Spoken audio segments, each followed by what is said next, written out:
please give us that story you've not told anyone. And mbadde nsaba n'amannya ga dropping sijja kusobola kuteeka amannya gama ati ngugambye mu mboozi eno mulimu abantu be nasonyiwa kati it is useless to talk about them because my heart is pure. Eri mu ruin nembaleeta babeere eno watata waabwe nembalekawo ne maid ekiro ngenda out nengenda mu gavana mbaani mu gavana maid yankubira essimu nga ngamba ne aunt mbeera nenankulabye ng'obiyitamu.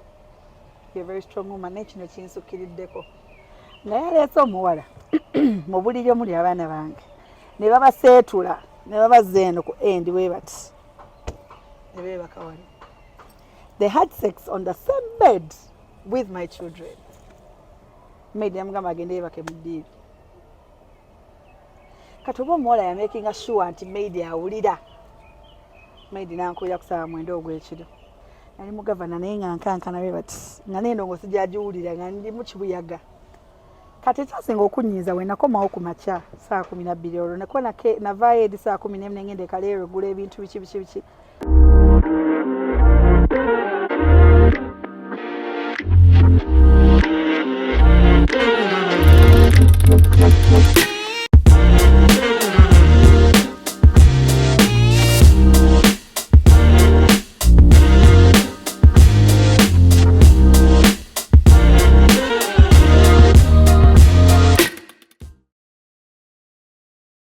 Vibe Life UG nga bulijjo tukomyewo olunaku olwaleero twogereko nammwe.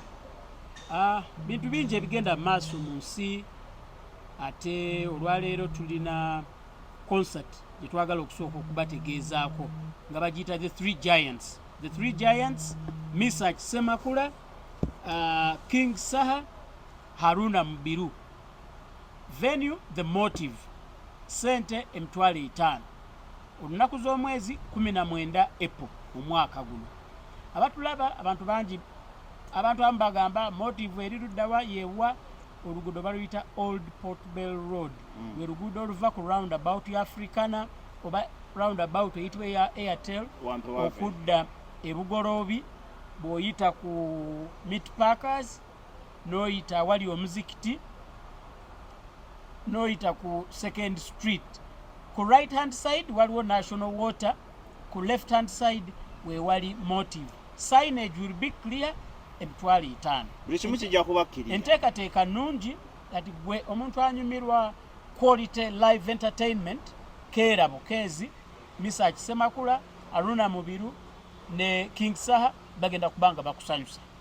Ekifo si kinene nnyo so tolowooza nti ojja kujja late. Wajja kubeerawo cut off time. Tyabaaye twagala abali munda banyumirwe. So sorry tujjudde mu munajja ku edition enaddako omwaka omulala. N'olwensonga eyo emiryango giggulwa ssaawa 10 mubeere nga mutuuse musasule parking weeri. Terikweraliikira ku ya parking. Security is going to be tight but very polite. Otherwise tulina tickets za kutunda ku mukono ku mulyango.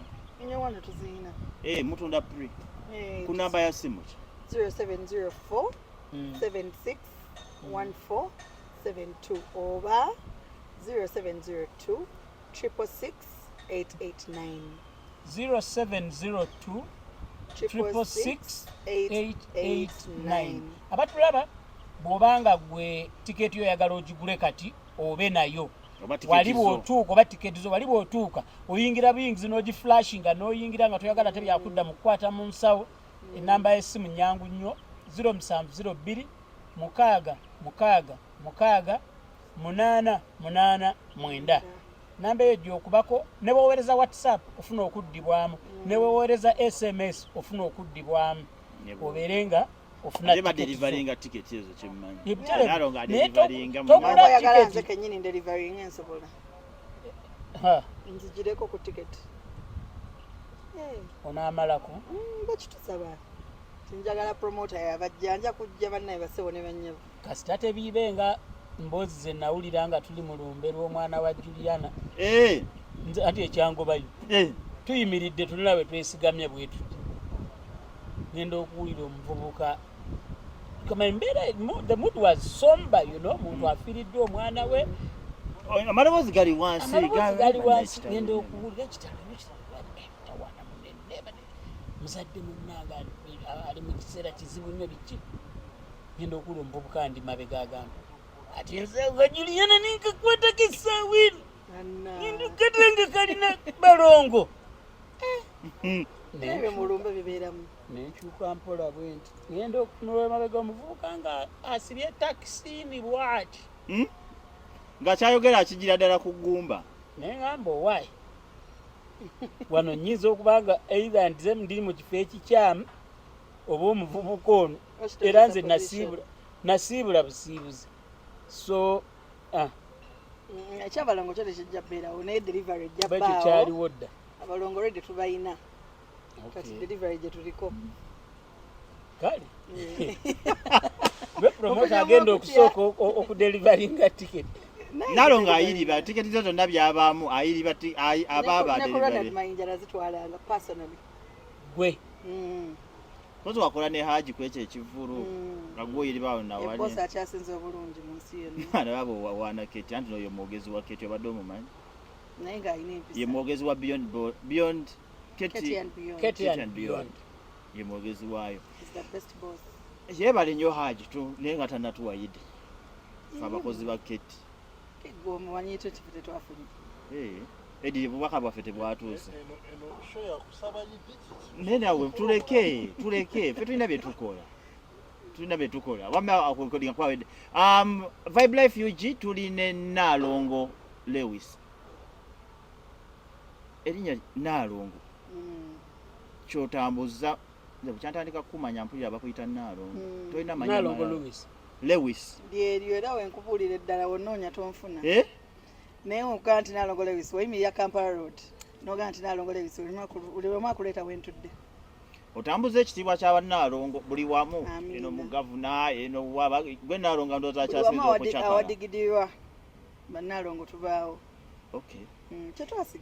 kyemwasigaza so tuze tunywemu ne Nalongo twali naye ku Saturday Talk and Talk Show nga alina ebintu byayogera ebiri positive on behalf of women especially much as twalinamu okusika omugwani Uncle E muzadde munnaffe but ne tumuleeta atuwe emboozi ye ey'olugendo lwe olw'obuzadde as a single mom yajja atya okutuuka awo okuraisinga abaana bo kubanga abaliko solely then awe n'abakazi abali ekifaananyi mulimu abakazi abali nga bo baggwamu amaanyi abayagala nakwetta omusajja yatusuulawo n'abaana biki tokikolanga ekyo kyetuba twagala okuyitamu so Nalongo tutandike sokoleke abaana abalongo bano bewasookerako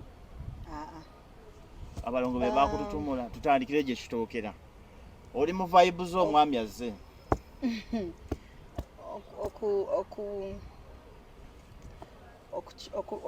okwawukanako n'abakyala abalala nazaala ndi mwana muto nga omanyi ensobi zibaawo sijja kiyita nsobi but 15 awo no I was 19 years 18 19 wali oyagala kuzaala ng'oyonka 19 obeera mwana muto oba you're not yet exposed to the real life oba otandika butandisi bulamu kati nze nazaala omwana wange asooka nali ndi campus Makerere University awo nazaala omwana wange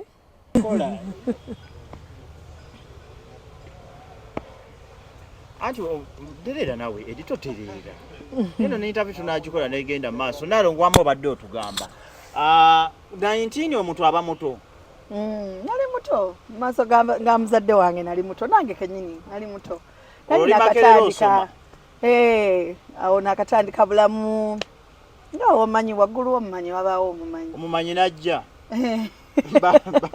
basendi beeyo bakyakulabirako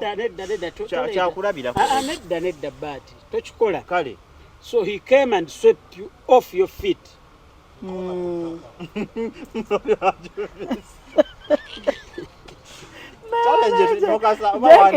challenge gye nnina Jenkins ansulamu obugambo ajja kunsasa nga tuli serious. Bannange nazaala n'emyaka 19 my first born.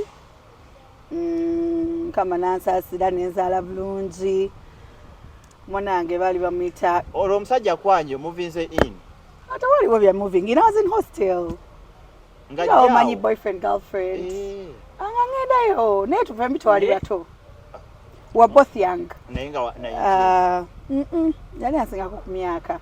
I can't be certain. Naye alinze ko yali ansingako emyaka. Ngesatwena bujjo. He wasn't too old. Fema twali bavubukanga omanyiwe mugendako autuwe mkomawo. Mbera netambula. Then I got pregnant. Inze temperature bwerinya. Nga bwe neemanyira ndi tusomesa abaana bange. Olubuto olujja lwenzaala. Sirujjamu. I've never had an abortion in my life. Nakakati. Lero liwe yajjanga mukazi mukulu. Kati we stabi kolera nga ndi mwana muto. Family planning. Sijikozesa. Say what if family planning enkolako? My hormones can't. Sina, and this is truthful meanwhile, Sina family planning enkolako. I'm 99.9 fertile. Sheraga. So meaning sisawola. Ne condom gwe ojocha. Ngaba zinempiso we pull plans. Tebikola ebyo. Endogo yiyo. I've had scenarios of 2 pregnancies. Ngabangamba bikita batya bawale bako safe days. I don't have safe days. I am always unsafe. So I think nazala abana banji ate kumukumu. Mboze no yandi badde serious. Era eri serious nnyo. Njagala kubuuza. Gwe omanyi ebintu ebyo biri. Olwo kisengeko obulungi abantu obutali. Kisengeko kimbuzi. Gwe wonna etaala weeviirako. Luba lubuto. Enkeera kuba kunoonya mannya ga mwana. Na baby shower. Nina kyali wange kwegandoza bwakulaba. Aba omanyi yagamba mbu takoze example ne ano practical yoli kimusomesa ngakola practical tukakasa kabaka mukusitamu wano. Maybe that, but I don't think kunalongo bawamaze gambula. Mana isiri mukwekubira kalango bantu mu internet manye bukira abantu. I'm just giving your personal experience. My personal experience, but that's truthful. Njabali abachala nganzi. Abalinganzi, yes. Musimayibo wete mbuwe. Era obo inagaina kaweke goyo chakoche ne kadde bali. Obo inagaina no kabate kocheza batiteka kola. Okitegera. Endogo ye kabuka. Ebijinji sina bulungi. Kwegamba webeera loole iyo. Zezinezi ebijinji buli kibateekayo kyebuka ate bwe bateekayo ekijinji eyeyongera maanyi. Life experience mujifunda comedy. So at 19 you get pregnant? Yeah. Nenzala. Oloyoge omusajja omugambye nti oyirubuto. Actually Muvubuka.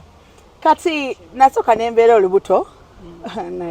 That experience njijukidde nengamba bakazi tuyita mbingi. I got pregnant. Kati mulimu abakyala kati nganze edda nga nkyali muvubuka like mwana muto nga nina nnyo menstrual gaps. Bazita menstrual gaps nga solo missing periods for about 2-3 months nenga kiri normal.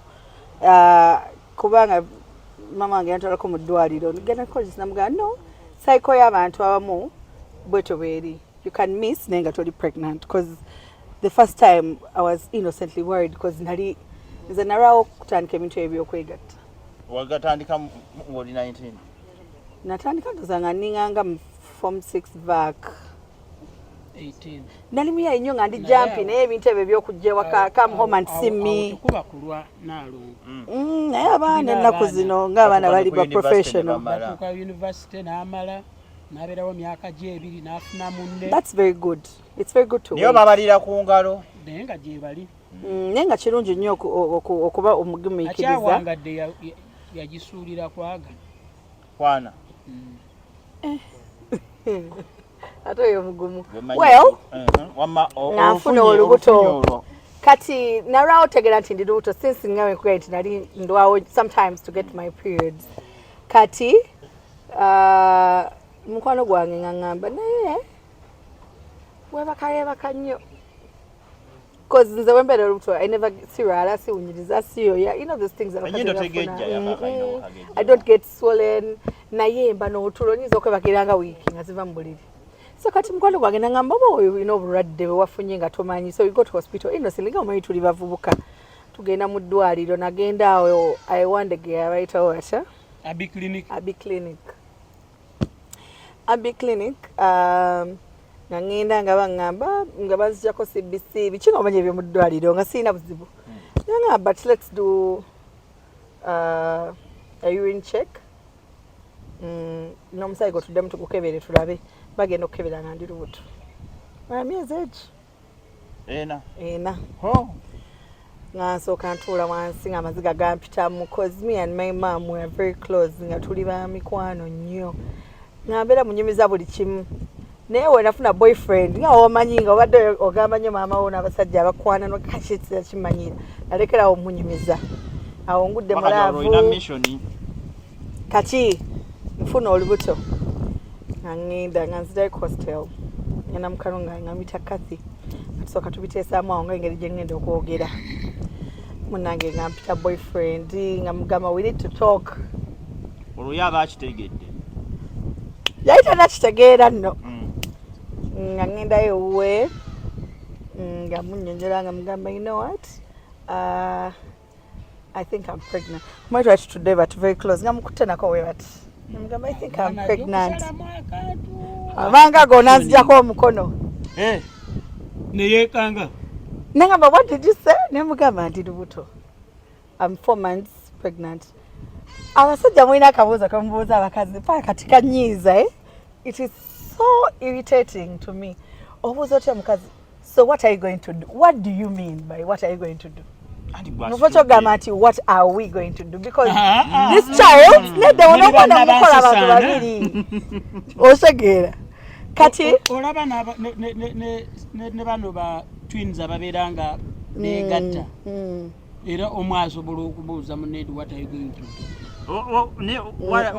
wabadde aba trending ennaku zino abawasizza omusajja abakazi abawana balina emitwe egyegasse one body balina body emu naye balina boyfriend yomu bewasi bakoze embaga babeera n'obuzibu mu kufuga wano so kati nambuuza what are you going to do nemubuuza what do you mean nangamba anyway mu Luganda we babuuza ogenda kukola otya namala nanvaawo we nali ntudde naddako wali nangamba anyway ewaffe tetuzaala abo abasajja bangi ewaabwe nga tebazaala obanga ye yava wamwe temuzaala what do you mean netubeerawo nga weeks 2 nga tetwogera but I think it was fear yali atidde nga omanyi muvubuka yakatandika kukola kati nembeerawo n'olubuto lwange after like a month nankubira essimu awo nno nga natidde dda nga batandise okumbulira emboozi z'abasingle mothers bannange you're so young you're going to be frustrated biki nga nkubira essimu after 1 month olubuto tulinga myezi nga 5 awo nangamba you know I'm not yet financially stable I wouldn't want to be a bad dad naye munaye nze wenali olubuto lwange my first pregnancy I didn't show naye just I was small kati nafuna amakudde olubuto lwadde eno weerutye kati nga wano teruzimbye so nga nsigala era nkola ebyekiyayi byange nga omanyi campus oba n'omusajja akukuwa airtime no ng'obulamu butambula kati nasooka nga mukawuka walina wa airtime walina ow'envira but every girl does that not every girl toli ku campus abasinga when you're at campus listen oba oyambuka boti akasozi waliwo emotoka eyimirira oba okkirira waliwo eyimirira ate there is how sure are you that I was not sleeping with them that was number 1 you were sleeping with only era nze neewuunya yes I was only sleeping with my boyfriend ng'oli agula airtime okumumala anti wogambye ati come home enkubulookingira kubanga babeeranga obangi oli atekamu homo ebeera yakwebaka kulusikamu homo mutule munyumyemu munywe mulabe firimu wonkuba evivi abantu mbanyonyola nti ate nadde nkimi eki evivi olimanyi ono muyaayi tali atamanyi vivi nabasi bwa buyaayi waliwo omuntu atamanyi vivi bangi unless you've not bangi kakati nemugamba it's okay, I'll help you out where necessary. Kali yawa suggestion kintu olwokuba ye tali ready to be a bad dad. Ngomanya musajja tasagamba nti have an abortion naye kyaba ategeeza. Mukitegeera. Nemuganza sigenda kujja muki lubuto. I'm keeping this child. So meeting eyo yaggwa etubeerawo on and off wakubirawo atakubira, you know. Nenga I was going through a lot. My emotions. No, manyi ekintu kipya mu mubiri gwe. So saddayo waka ng'olontidde nga manyi abazadde banaso okutunuulira bw'ati n'ategeera nti oli lubuto. So nga mba siri ku hostel nga mbeerako awo ne baganda bange biki nga na sister wange nga gyembeera nga neebuzaabuza okuddayo ewaka. So lumu mba ndi mu class. Olubuto olutambudde tukali tugenze ku 8 months. To cut a long story short. Mba nina emyezi nga 8 ndi mu class. From nowhere utonitandika okunnuma. Lunuma manya okukuluma from nowhere. Kati nze naye simanyi kati nakitegeera kati kye bayita amakkato. False labor pains. Oh. Zino ezikangamu. Ezisooka okugamba nti time is coming. Nesooka nenziruka awo mu ddwaliro. Kati ngenda ku Abbey Clinic. The guy that worked on me the other time, Dr. Chibuka is a gynecologist. Kati ne bangamba nti akolera Rubaga Hospital. Ngende Rubaga. Nankebera awo nankuba omukono ogwo omukono gwe bakuba abakazi abagenda ozaala. Nangamba ne cervix is still closed. Atayinza kutegeera abatulawo bajja kutegeera abazaala. Omukono mugutegedde. Kati nangamba cervix eri closed just ekyo bakiyita false labor pains but onaatera. Uzaayo nga wiiki emu oba bbiri. Mind you sinagula bugoye kati sibayi kyakola. Za antenatal ng'ozikola. So wenaddayo antenatal ng'azikola. Omukulu mugenda naye. Nzeka kugambye nze kuva ddani mpambanyi. Kati bwenaddayo nentula wansi nekirowoozaamu neŋŋamba but singa kituufu mbadde nzadde. Kati nga bakubira mama nga bamugamba nti omwana waali Rubaga yazadde. Tatalantuka n'agwa eri. Neŋŋamba but since me and my mom we are close and we were still close naye nga tuli ku ssimu. Neŋŋenda ne mugamba. Amange yali akyabeera Makindi awo tannatundayo. Munange nga wuuyo ngenda Makindye nga nyingira mu nnyumba. When nayingira bweti my mom was not around. Kati yajjalo eggulo era yansanga neebasi. Obyo otulotuli simu. Nga siwulira na biri ku nsi nankona simuulira nezuka omulundi gumu kati mu kutuula. Nga omanyi olubuto we you just can't sit omulundi gumu ate nga lukuzi. Nasituula mbyerabidde nti ndi waka nendutereeza bulungi nnyo nendukwata nako. Kazi yasuula ensawo wansi. Nasanga kwogera kintu kyonna. Nemugamba mami mbadde nsaba naki njagala okugamba. Yasooka n'aŋŋamba soko situka nensituka. Nanga yimusesaati. Jjukira layini y'olubuto eba ekomanga eno. Kati obubongo bwange keneera okubula omwana omuto obeera musiru. Weŋŋamba nti weewa olubuto. Omanyi that thing of okululizamu omukasa aweewamu. Sibibaddemu. Nendiwe bwananyenya bunyenya mu mutwe nemulanga amaziga gamuyitamu. Nambuza olubuto olulina emyezi emeka. Omwana 8. Neŋŋamba badde n'olubuto emyezi 8 nga toyogera. Talina kye yankola. N'atambula nayingira mu kisenge kye naggalawo n'ekisumuluzo. Kati nenyimirira bwe nti ku kisenge ŋŋamba oba aleeta ki oba kambe oba ki. Bambire mulyanga aleekaana nga omanyi mama wange mulokole nnyo. Ngayita Yesu. Bambi, I felt so bad because in my life mu bantu benti okudisappointing is my mom. Netumanyi naku nga 2 nga mbeera waka nga tambuuza nga afuluma mu kisenge good morning n'afuluma n'agenda n'akola n'akomawo how are you. Kati yaŋŋamba nti in those 2 days nali neebaka ng'ekiro nga ndogootana. Like how you can be crying in your sleep. nangamba si kirungi mama omuntu kubanga yamunyigidde ng'ate ali lubuto. So she called me nangamba nga tonakuddayo ku ssomero njagala kugamba nti nkusonyiye and I'm going to be here to support you. Nangamba naye kyenjagala njagala ombulira ekintu kimwana wange omanyi taata wo olwo lubuto nti ye nambuuza what happened nemugamba nga namugamba what happened nangamba mbadde nsaba omundeetere mulabeko kati kye nakola nga manyi tajja kusituka kujja waffe nga omanyi ebyabavubuka nze ne invitinga my mom yajja namutwanagane nga mwana muto. So she was not so judgmental and she supported us. Era wayitawo ebbanga tono nenzaala. I was in hospital olunaku lwe nazaala. I would never forget. The hospital was so full of people. You know, I'm a friend's person like mikono gyange abalenzi bangi abayimbi. But then I remember I was so close to radio banaye nga abantu bangi mu ddwaliro nga bonna doctor najja nangani mwana gwe ngolinga omwana omuto okola mulimu ki namugamba tewali nga tewali bambi nenzaala omwana muwala mama wange namutuma Queen Alba Kenerugaba. She was my first born. Kenerugaba, yes. Nga gondi nga CDF. Kyogamba nti erinnya liriyo limu lya muntu omu. She was called Queen Kenerugaba Alba. That was my first born. Newayitawo ng'omwaka gumu actually ebiri. Olwo omuzadde taata we ali ku ki mu picture wana taata aliwa muli mwenna aleeta amata okyamulaba awo nazaalira awo nangonge ngali on and off wankubira but I think it was fear. We were kids naye nga wali mu picture olwolumu nakuwa olwolumu talina like that wayitawo like 2 years ne moving her in nyenzaala abalongo nafuna olutola abalongo wayitawo 2 years wano wasitera nga 1.5 waka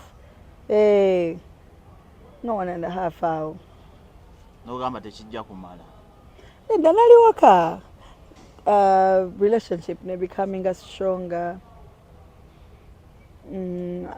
ng'okuwa ebino ebyokuweewo bagendayo weekend komawo twalayo omwana vaayo komawo so ne moving her in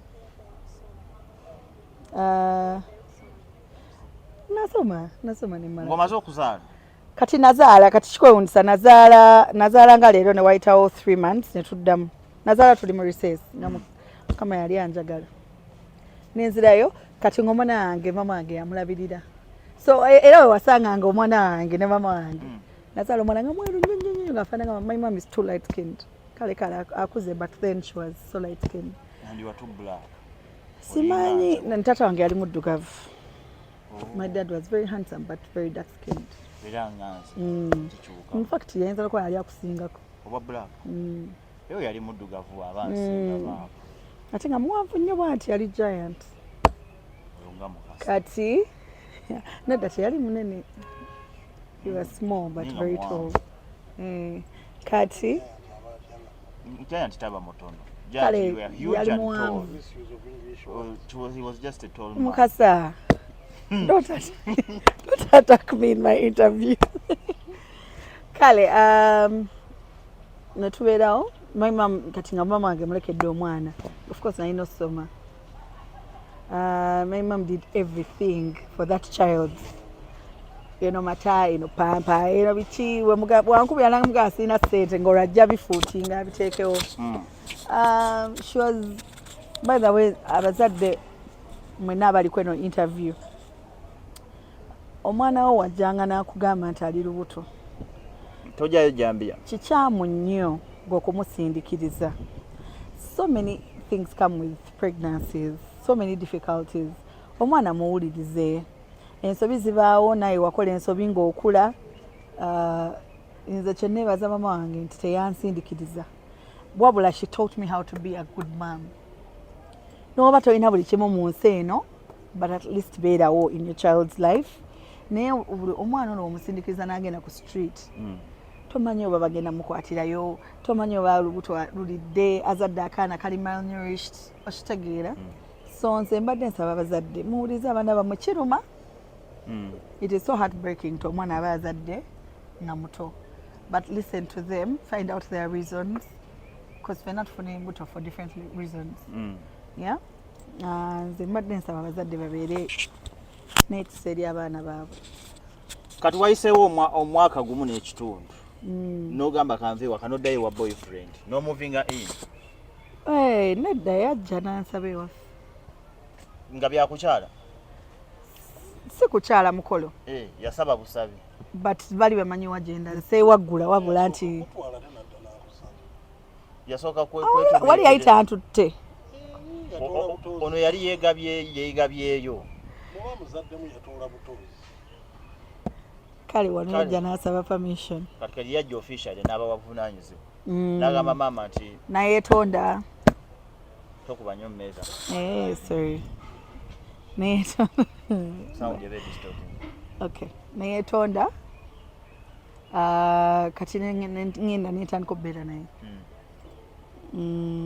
Tunabeera naye netubeerawo. Then I got pregnant. Again. Nze nagamba olujja lwenzaala. Kati we nafuna. Kale ekyo kyoyogera. But health-wise, why would I abalabi baffe bangi kati bali eyo baga nti njagala nze nkigezesa. Anti osanga eri ate agezesa ku nze agezese ku gwali naye. Omayoso osanga olinga anoonyeza omwana yabula. Anti ng'oli talinga ggwe. Bali mu bulemu game ewaka. Ng'oli talinga ggwe. Oba mukazi. Kati n'ayagala ajje ku shuwa. Ogenda mu ddwaliro akimira mu blame game. Aba ayagala ajje ku shuwa. Nze sikyazaala. Kiki? Kimala. N'amala kukuukamu n'abaana. By the way, wawezeze eddazini? No. Bana. Omuntu agamba nti tubala nzaalo wadde. Naye kakati ogambye nti gwe lwekiba bwe kiti nkeera ng'olyatandika kunoonya. But you know, this thing is actually not funny. Why would you abort? Katika nkubulire mwami sendi mpuliriza. Let me rephrase my question. Ogambye nti gwe buli omuntu lwaga nti taleeveeko. Because when you go in that action, what do you expect? Two things come. No, that's my body. And it is no fault. Yes. By the way, I'm your supporter. Now, my question is, kati ekitegeeza nti you are celibate? Right now? Yes, I am. How do you handle nature? Because that's a bit personal, but kale tugende ndo bayina ndobuzungu. China bula kokola muntu. Etalo luvaako. Enchamu kuyiwa mwana. But you know, katika nkubulire ekintu. Let me tell you one thing. Boyfriend. Ate mukulu ate byama byabendo tanze kubiteeka ku TV. Badde mpa kyakulabirako. Bati banivudde mu interview eno tandise kwasanguza byama. Okay, tugende maaso. Edio majo distorting. Nze mbuza akabuzo kati ni bwe kati. Mwami that distortion. Let me tell you, the moment you go into any sexual act, bintu bibiri ebijja. Either lubuto oba sirimu. No, kale ndwadde z'ekikaba kale tugambe. That is if you're doing it wrongly. No. Let me rephrase. Obadde oyogera kanjogere. Anti abantu bajja kiraba bagaiti olw'okuba gwe oli Nalongo ffe tetuli batwale kyoyogedde. Temuntwala bubi. People have but sex. But the moment you have sex with someone. Kwesanyusa bwe. Kati oluto erujja kyokaaga buli onajjanga olujjamu. Bwe wasanga nti omwana yakajjamu embuto mwenda. Lindako katono. Please let's not distort facts. Si buli muntu yeegatta na muntu kyafuna olubuto for starters. Kale ko abo abafunye. Oyinza okuba nga oli omu mu miliyoni emu abali nti emmotoka buli kijinji kye bateekayo ekibuuka. They are about 6 family planning methods that a lot of women out there are using successfully. kebateeka munaakanga bagiyita no implant. abakazi abamu babeera ne implant. waliyo waliyo naye ng'okimanyi abati kondom ku 10 bayinza okuba balinga babiri abazikozesa. Si ku 10 ku 100 kuliko omu. Ati sikyakugamba because agambye ku 10 kuliko abantu people don't like protected sex. Kati nze kyenkugambidde nti kale nze kaneyogereko nganze. Waliyo akaweta, waliyo omanyi side effects z'akaweta. bisectomy. Waliyo ne vasectomy. Okiraba? Vasectomy kitegeeza nti omusajja kasaba abantu batojja kuddamu kuzaala. So but what I'm saying, totiisa abantu ku having a sex or ono ye ayogera ku ye yali fata mwami sendi ensonga eno togitegedde. Ensonga eno njogera ku nze soogera ku bantu balala. Olinga zino ennimiro za Justin Nantume zayimbako. Buli example agenda giteeka ku nze. But one thing for sure, I should tell you this. Buli wokuba bwoti enkumbi mu ttaka. Amazzi gabaawo. Era amayuni bagasimba. Wamatuzeeyo amuvinze ini kati. Nzirayo ku nsonga lwaki buli luto olujja sinduzaala lukabadambuuza. Whenever you do an abortion, otola ku bulamu bwo. I did say you should abort. Ati nkunyonyo kwa dambuza nti kulaki luto olujja nduzaala. Why don't I give life? Gomanye tanti omwana yugwenza day president wencha. You should give more life until you make it. Ndo ba yenyamutoro wencha. Okitegeera ekintu ekyo. Saba naye nze nganze I don't support girls doing abortion. Ate nekyala abortions zino zijjamu with so many side effects. Kati owunzijjamu oluto n'onkoona n'abaana. So when I get a man who is serious, wakali katukamu oluto olubadde lumu lwembadde nzijjamu. Kati wenfuna mpasa munnyonnyola nti ki ekyabaddewo. I'm giving you examples of people abajjamu embuto. What if you get a side effect? What if you can't give birth anymore? What if you die? Buli kimu oba otoola ku bulamu bwo okitegeera. Bible life tuzikola in such a way nti olumu tugezaako okweteeka mu bigere by'abatulabu. Kano kankajjewo katukajjewo lumu. Nalongo. Are you available? Kuba mu byoyogedde omuntu ayinza okuba nga omuntu bimusanyusizza. Kyane ekinyirira bwekiti. Onyirira, you are hard working. Unfortunately, I'm not available.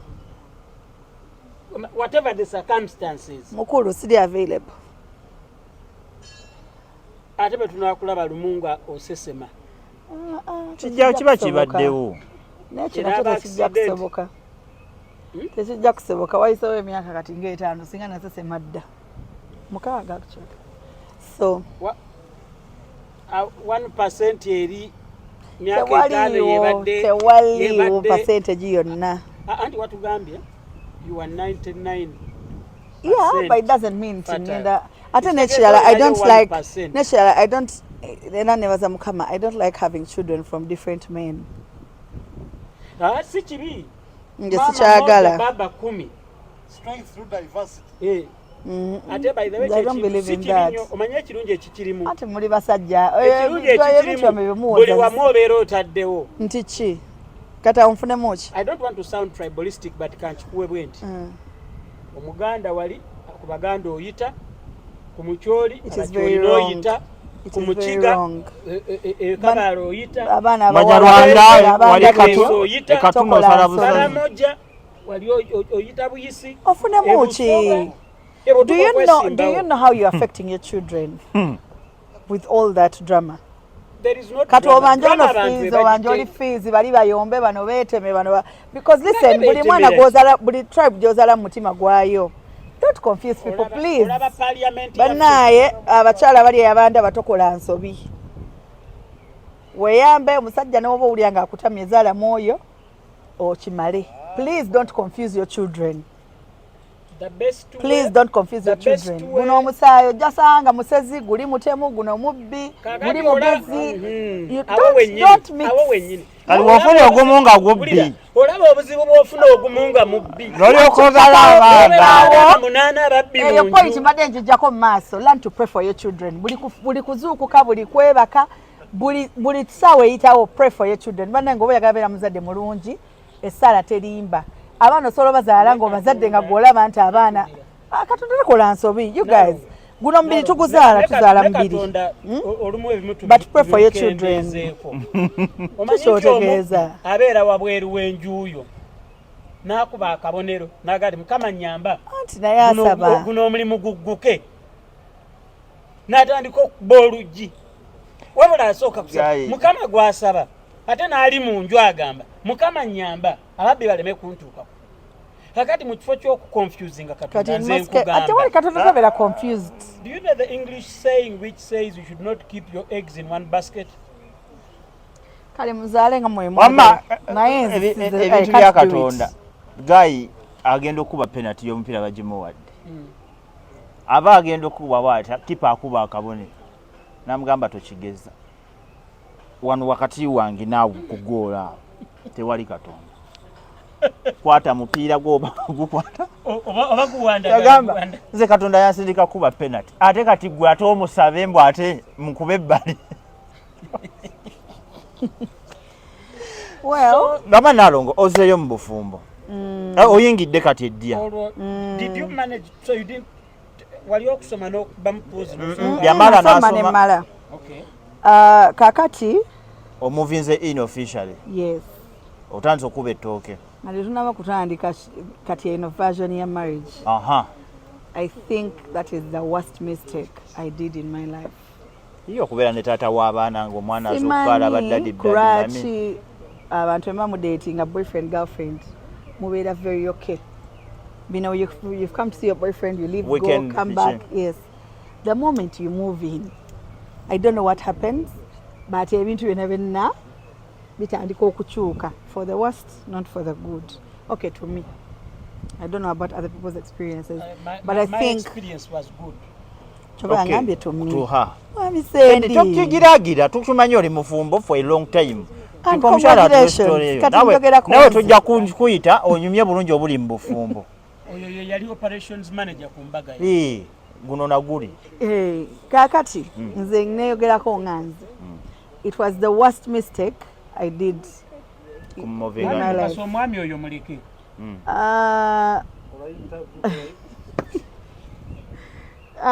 lwaki njogera ekintu bwekityo nti it was the worst decision yes I moved in of course ebintu ebyo bwe mwakatandika moving in everything is so nice buli kimu kigira mu budde mwami aba afaayo biki you know everything is okay we used to go out together kati awo nenfuna olubuto manyi wofuna olubuto carrying one child is not as carrying two children bikyukamu olubuto lw'abalongo luzitowa muba nti mwesitudde abantu basatu gwe ng'omuntu olina kirozo ositudde n'abalala buli omu alina kiroze kati nze nali lubuto no more getting pregnant I had twins era omukulu n'ogamu amawulire wamanyirawo ku luno kimanyi nti ndi lubuto naye nga weekugambye nze njogera otolinga myezi ng'esatu ena mbeera nkyakibuusabuusa oba ndi oba siriika nindeko zijja kujja kati nafuna olubuto ne luweza emyezi 7 luweza emyezi 7 nga lumanyi nti nduyina of course lwali tubeera ffenna kati olubuto nali neebasi ne lunuma jukira mind you I'm 7 months si luno lwanuma luli ku forced labor pains kati we lwanuma nembeerawo for about a week nga lunuma wane nga nekanzire wali kwa big clinic kwa nali mbeera nga tisaasi so it was easier for me to go to Wandegeya kati bankola scan gaye yankola scan nga ngamba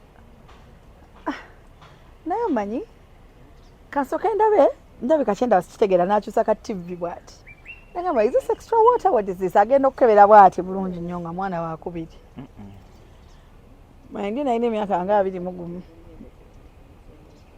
nangamba you know what Lewis congratulations you have twins kakati sinyigangako nga wenanyigako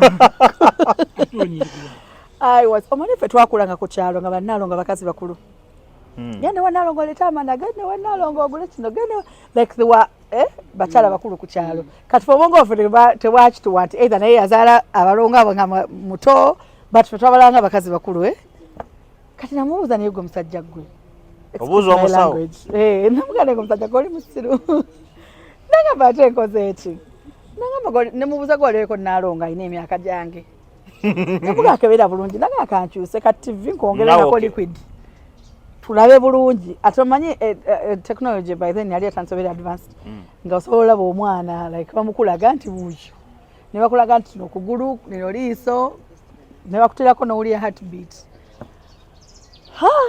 ne babateekako nga bali aba kati ekyali kindeetedde obuzibu omu yali yeebakidde munne kati I think the sack was not enough oba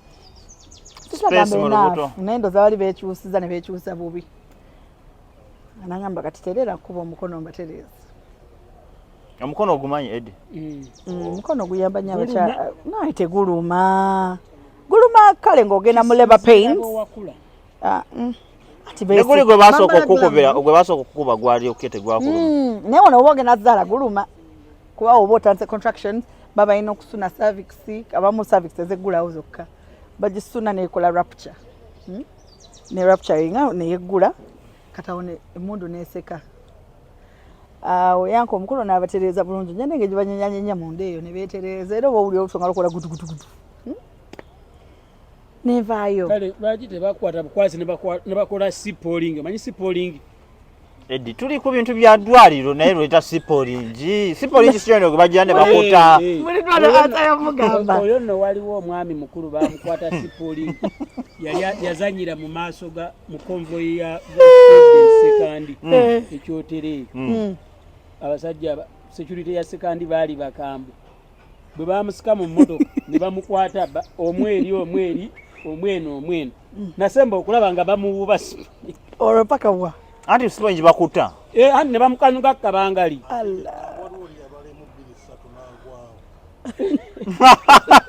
yena yekola sipolingi so bakubye omukono abaana bateredde kati olutalo nayina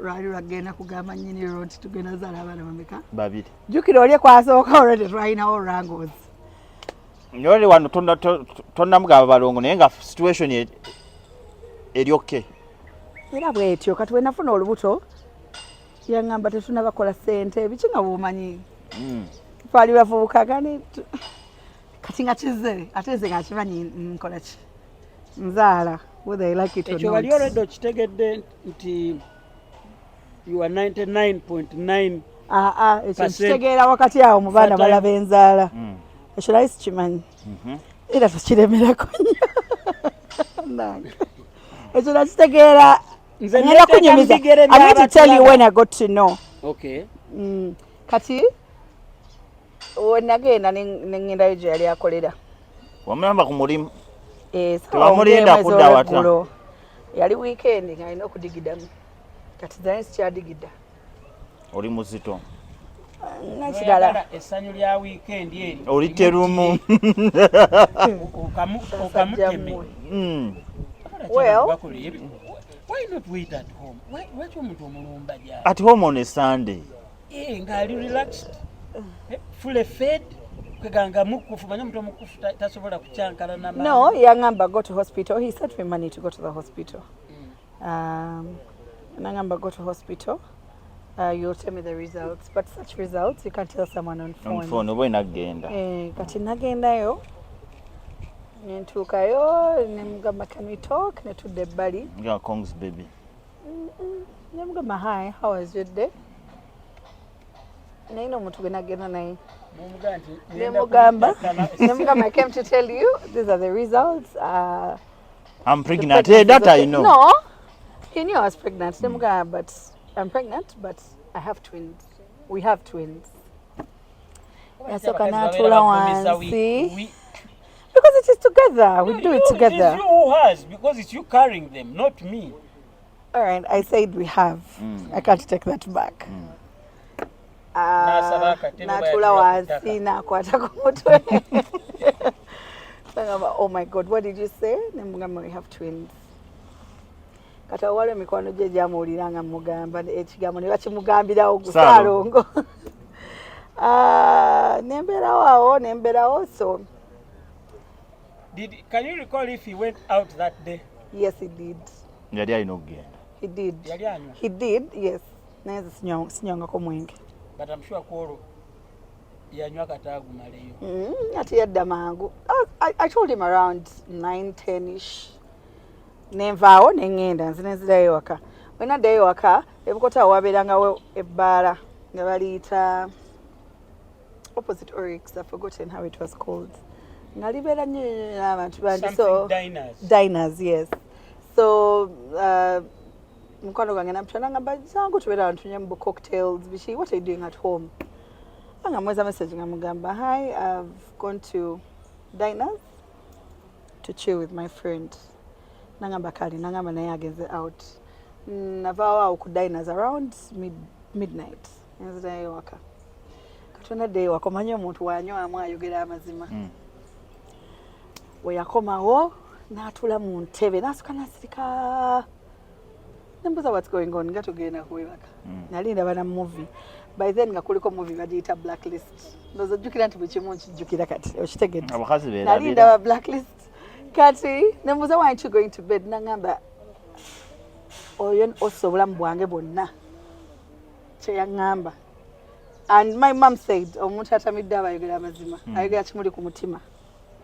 Yaŋŋamba Lewis ossa obulamu bwange bwonna. Kigambo siri kyerabira. Nagenda neyebaka ku makya yakeera ne mugamba waki wagambye nange nze sinakukyogerako. Manya basajja mwekadde. Are you a man hater? Right now? Then I wasn't. Now I am. But most of your friends basajja. Yeah, mbagala as my friends, but I don't think I can give. You need counseling. Binajja luvannyuma amakazi bamaze omumanya omutima bamulinnyiridde mbu yeetaaga counseling. By the way, totandika na ya counseling. Totandika ya counseling. Wemutwe mulimba abantu bana abasajja tebalima ati mugende mu counseling. You're going to deal with these feelings alone. I'm going to tell you my story, but believe you me, I went through this alone. Bakansala bonna nabagenda munze ne mu kanisa nagenda buli kimu ati kati wakubanga nti some of these things, some of them I won't say because abantu abamu nabasonyiwa. I'm going to cut the long story short, but the things I went through went on go byogera byonna sheda tujamala weeks bbiri nga tukyayogera. So I'm just going to tell you a little bit of my story, but I'm going to cut out some of the people because I've nakula kati nensonyiwa neera nina be naye ye nga ye tata abana bange nagano musonyiwa. Nagano musonyiwa, but abamu awo in between nabasonyiwa. So we are not going to talk about some people. Okay, but sorry, I keep interjecting because story yo when nganti ogende full length mba nja tugenda kugisalirawo wennyini wembadde we tugenda kugisalira. Ofunya abalongo omwami omugambye heat of the moment tabadde pleased, but maybe later on ayinza okukyusa mind ye. Naye my question about lwaki nkubuuzizza nti are you a man hater? For the time since the beginning of this interview up to now, you're insinuating a lot about abasajja. Haven't any man done anything good? A man, when you are in a relationship, they've not done anything good? No. Yet they've even given you children? I think he's the one who gave me the children. Who gave I'm the one who gave him. Mama Jigangi. All spam donor. Abula wumula nno naawe byembuza tebikwatagana. Lindako Ebindi byobuuza tebikwatagana. Ojja tujja kuzingiramu mu gundi eno mu interview. Mwenja gatusigaye nga tuli ba mikwano. era tuli talina kirungi kye yali akoze, nchogeredde mu kamera, talina kirungi kye yali akoze, kijjukira. Omugambye ku makya omujjukiza byayogedde. Ng'abyegaana. Katugende maaso Edi. So yabyegaana nga tubeerawo olwonzadde kale mu kuzaala mu ddwaliro yajja sijja mwogerera. Naye believe you me, it was the last time he stepped in hospital nga nzadde. Ku baana bonna benzadde kati awo emboozi weetandikidde. weyajja mu ddwaliro n'ensindika abaana bange ne batusiibula enkeera. Oli musindisi? Tebansalangako. That is very good. You Ni are easy to musindisi. maintain. Ni musindisi. Mukyala mugumu nnyo. Enkeera baba bamusiibulira. Yeah. As long as the kid is okay. Yeetaaga wiiki ngezi. Mwekizadde. Ngeddamu esi. Bana nsaba mwami Sendi ave mu interview. Edibeera waawo naye distorting. Otujja kumulamwa. Otujja kumulamwa. Emboozi eno. Ninde nze am just Kati ebya wiiki ebbiri bijjiramu wa. and after 2 weeks emundu esobola okuddamu. Which is okay. Nalonge byabadde yabikoowa. Anange. Wamma. Ebyo kale tugenda byogerako ebyemundu eseka ddiri etandika. Kati nzaala abaana after 3 months. Oddayo ewaka. Nze nzaala nezaayo wa mwami wange. Tedi ebyo byante simanya ngezi. Ozaala odda wa mwami? Yeah. Togenda kama ama. Tubona aba. Kunyiga biki? Ate kunyiga. Abaana bakulemu baleete. Ate kunyiga je. Kati abaana balekanira omusajja akeero genda okukola. Kati kikyotegeera baani. Eri gy'obatwale wa mama wange babe balina leekanira ye. Ono alina wa maama wo kusooka kulabirira gwe. N'abaana bennyini. Muri caretaker. Munsi muno mulimu amateeka muri baana bato abazadde. That job. So I paid a caretaker. Najja wanyiga wetulabirira abaana. And I had people at home as well. Katereke Eddie. Ako kako. Akamulamu. Jakakola ogamba after. Nga tumaze nja kujjukiza. Nti mulamu. How can mulamu come in? Onzijukiza n'enkubuulira. Kakati nenzirayo ewaka nzadde. Ebintu situation teyali nnungi. But I won't say nti we namala ozzaala he didn't come through as a dad. He came through ngaleeta amata g'abaana ng'akola shopping. Ekyo yakikolera emyezi nga3. Olw'omubeera mwenna? Yakikolera emyezi nga3. Ako nja kuddamu kakubuuza njagala obe ng'okajjukira. Kiki yakolera emyezi 3? Okulabirira abaana being a dad. Yakikolera emyezi emeka? 3 maama. Kati mu myezi 3 embeera netandika ogootaana mandi wakaawo nga wenkunyonyodde nti emikwano nina mingi aba ali out nababaako akafaananyi kebankubira kafaananyi kagobereddwako vidiyo embeera eyo gye yalimu yeyandeetera to wake up from what I thought was love. Kati nengendawo oyo location gye bampeereza nga nyambadde na night dress. Isn't that being dramatic? Kati waliwo embeera waliwo ekintu kye bakuweereza n'owuliranga ensi ekomye. Bwe natuukawo abandaba ku mulyango baali bammanyi ne bambaka nti awo nerinnya Nalongo lyatandise dde okunkalirako kuba naye siryagala nnyo kati ng'abantu balimpita nnyo to irritate me kati nerinkalirako nti Nalongo kiba kati tosobola kugeranya nga tewuliko kigambo Nalongo. So when I went in that place I didn't get the chance to enter. Najja ndi furious nnyo. Wali abaakola bakumanyi bekyaliibo ne bakuyiwako amazzi. Kati bankwata omu ku bo n'ambuulirira mu parking awo nga n'amaziga gampitamu nga nkaaba nnyo. I just given birth, mind you, nganda obulamu bwange bwonna mbutadde ku musajja. I'm losing out. Nenkwata emmotoka nenzirayo waka. Naddayo waka nayinya na cab. Nenkaaba nnyo obudde ne bukyanga nkaaba. But I thought about so many things. It was not necessarily love.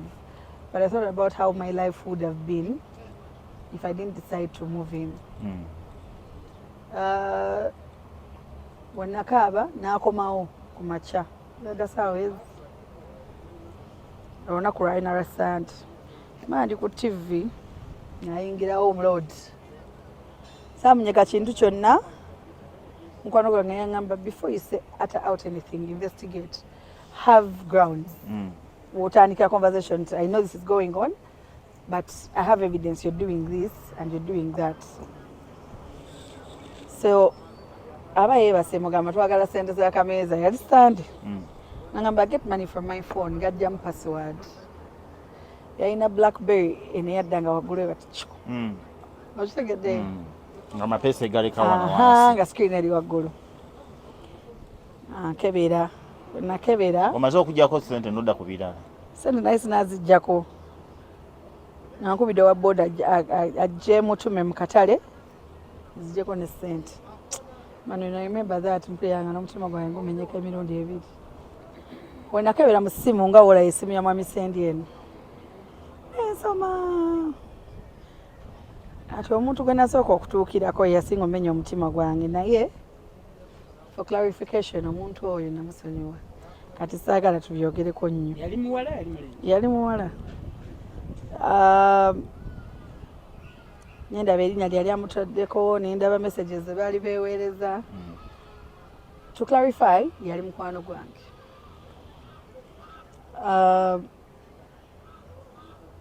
nensoma buli kimu whatever is going on simu nenjiwa wa boda nagenda nakola bye yali akoze nenkwata essimu yange nenkuba screenshot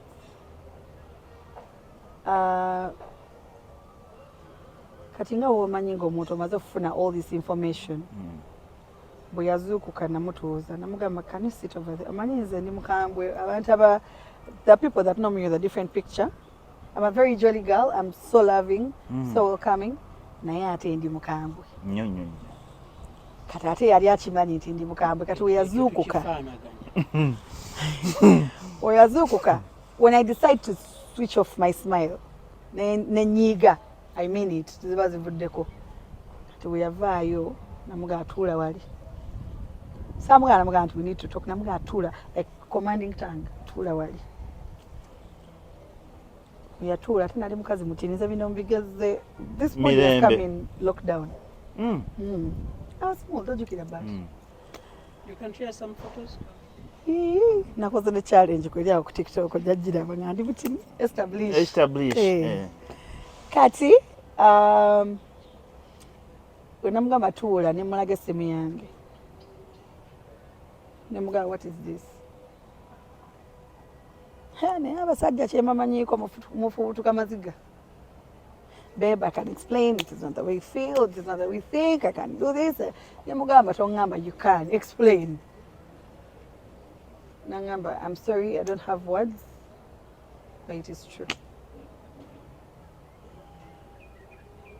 omutima gwangamba kwata buli kiri awo kimukube mu face naye there is a way I contained myself kuba naye nakazaala nenga kati omusajja ono oyinza n'omufumita ne bansiba nendeka abaana bange there and then nembikwatamu nalina obusente bwange awo nemugamba omanyi actually not there and then waita alinaku nga 3 nemugamba omanyi you're going to look for money rent me another house I can't be in this house we can't be in the same space nyinza okutuga nasooka nalowooza nti byakusaaga nemubeerako nenkubira ne sister we nemugamba if this man does not give me money to get out of this house kufembi waliwo agenda oluzinga obulamu bwe awo wali onoba yes ennobayo nnungi osaba ne ssente ezawajjo eyo njagadde nenfuna ennyumba kulambiro neŋŋenda I left with my children nzesireka abaana bange babiri bonna basatu yes katuka nnyo abatulaba tuli ku Vibe Life UG tuli ne Nalongo Lewis it's an English word depending on where you studied is the pronunciation that you will get on that yes name. sir I think that should be a discussion for another day Mr. Kati Umeya definitely you pronounce it differently. Namirebe Infant School I'll pronounce it differently. Yeah, thank you. Nalongo Lewis wa a snippet into her life. Nalongo Lewis promoter, music promoter.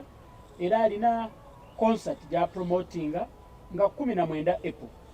Egenda kubeera ku Motive is Old Port Bell Road, Lugudo Lugende e Bugolobi. Misa Semakula, King Sahayo, Hajaruna Mbiru. okuyingira gigenda kuba $5,000. Emmeeza yakamu kitundu. Emirundi mingi bapromota mubamanya show ewedde oba mubamanya waliwo kigenze bubi. Nalongo Lewis ye avaayo because kyakola kiri straight and clean and very organized. Bapromota abayaayi atya n'okugjayo face ye kuba such that asobola okuba nti if things go wrong abula. Nalongo Lewis stands with her head high n'abeera nti tafaayo bantu kumumanya ate so that nawali ng'amaze okikuba bulungi tuvuddeyo ffenna tunyumiddwa tubeere nti osobola omusanga n'omubongako to give her flowers. Do you ever think that essimu y'omusajja katungulu era bw'ogikwata n'ogitunulamu? Do you cook, by the way? Yes, I do. You do. You know how dangerous it is okutama ng'osala akatungulu ne kakuba kumpi. Naye nga tubusaaza ebbanga lyonna tetuna kye tubadde. Bigenze bikyuka Damu ekibuuzo Edi bakubuuzizza. Can you leave me to have a little exchange? Kankusaleko ekirimi kati ni nnyo. Bakyalamu abali eyo tebaddanga mubaga nti mukebera simu z'abasajja muzikebere. Know your ground. Manya woogwa.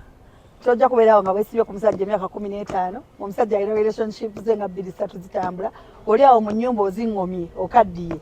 Check that man's phone, know where you fall. It opened my eyes, it shall open your eyes. Ate kijja kuwa entandikwa on where to live your life. Kati ddayo katungulu. Weebale nnyo kati ddayo mu butongolo bwose. Abakyala abali eyo ndowooza ya Nalongo Lewis. In life, these are my words of wisdom. Okay. In life, kyotamanyi ekikuluma. 2,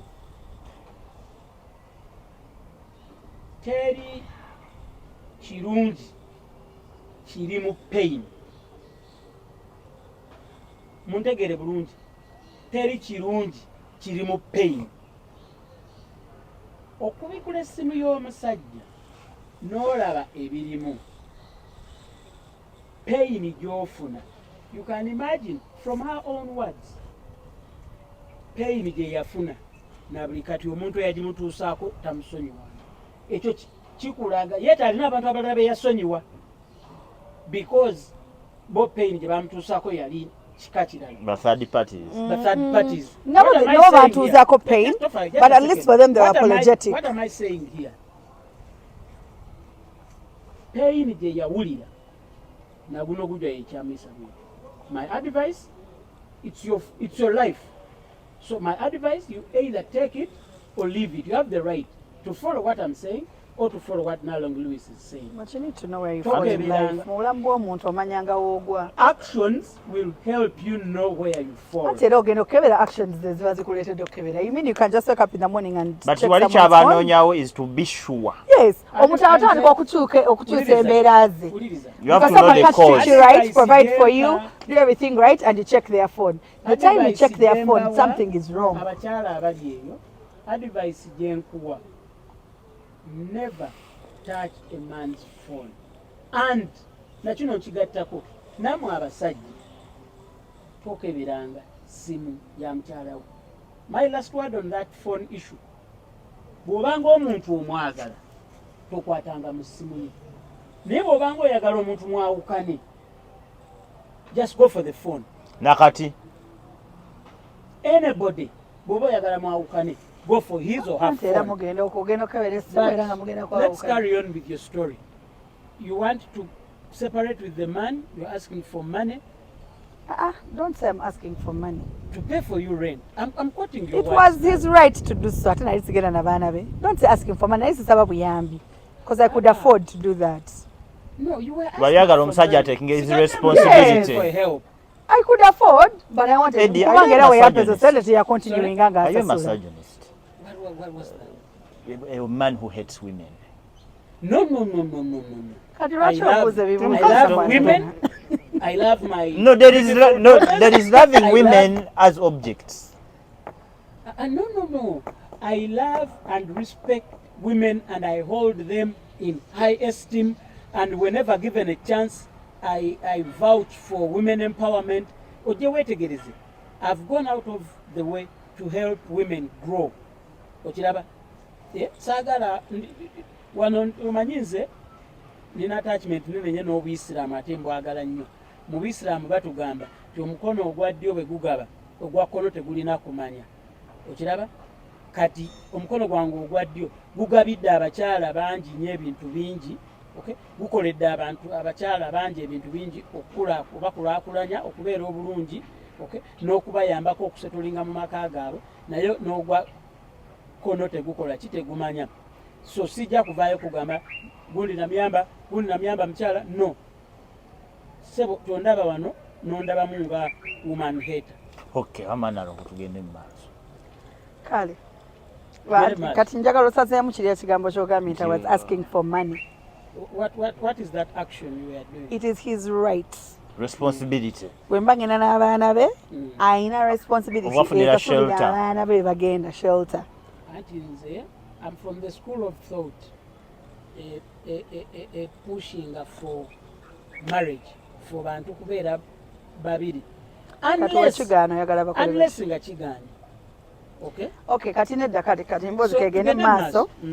So nengenda wakati awo. Yes.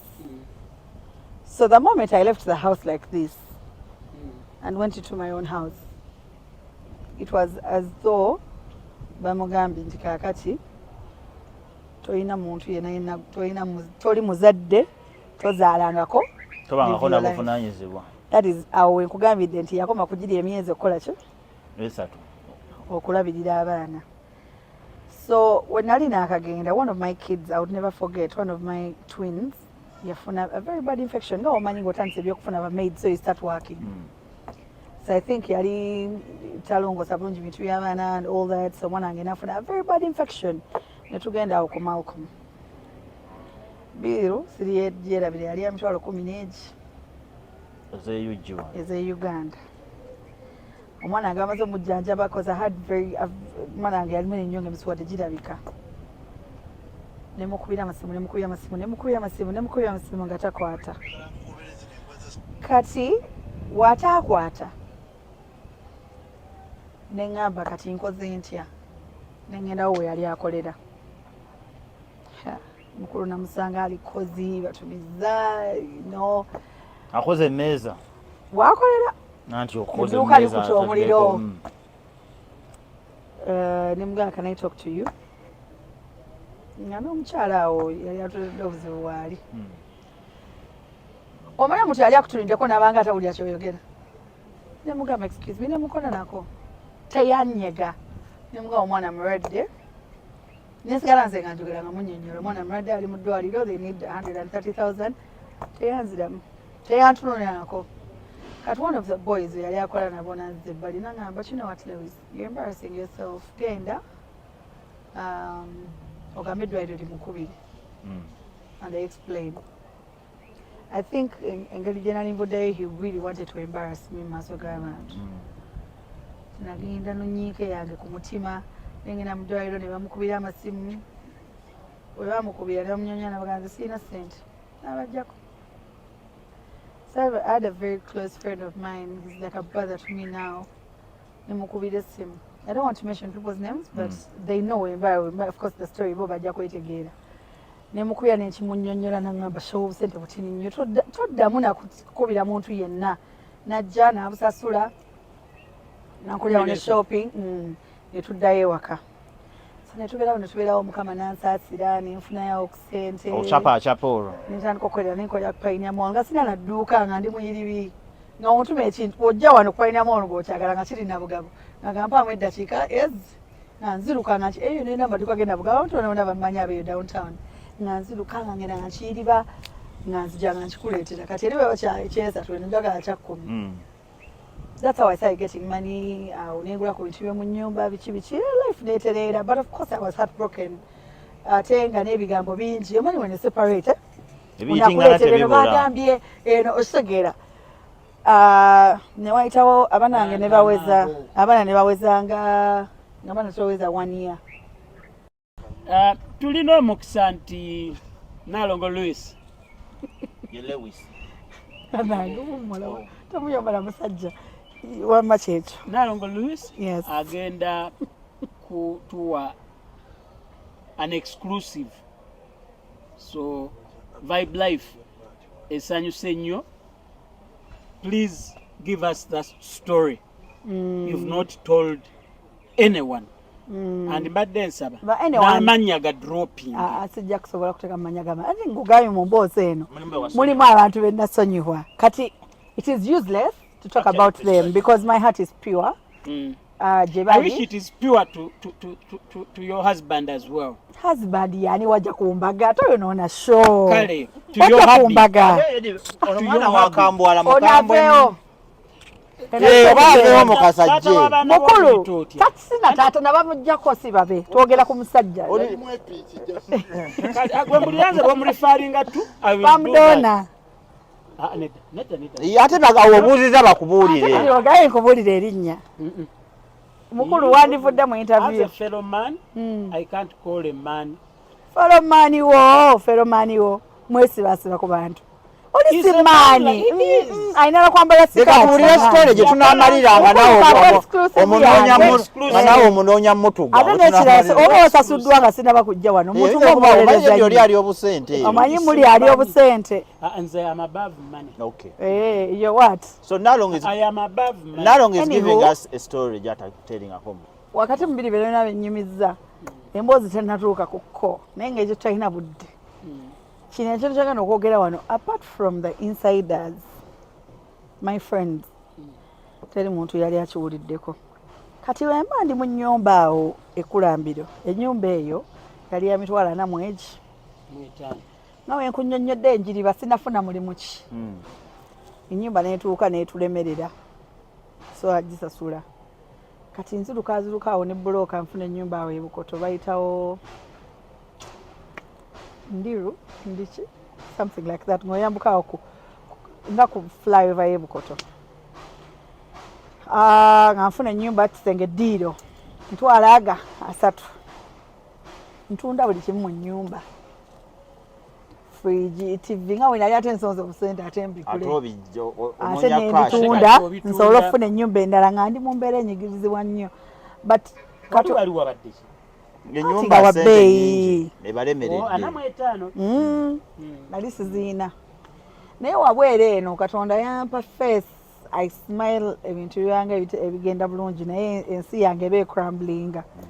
So ngenda mu ennyumba nga batugamba bagala mtwa 9 nayinako 7. Nambagama abiri ngenda galeeta.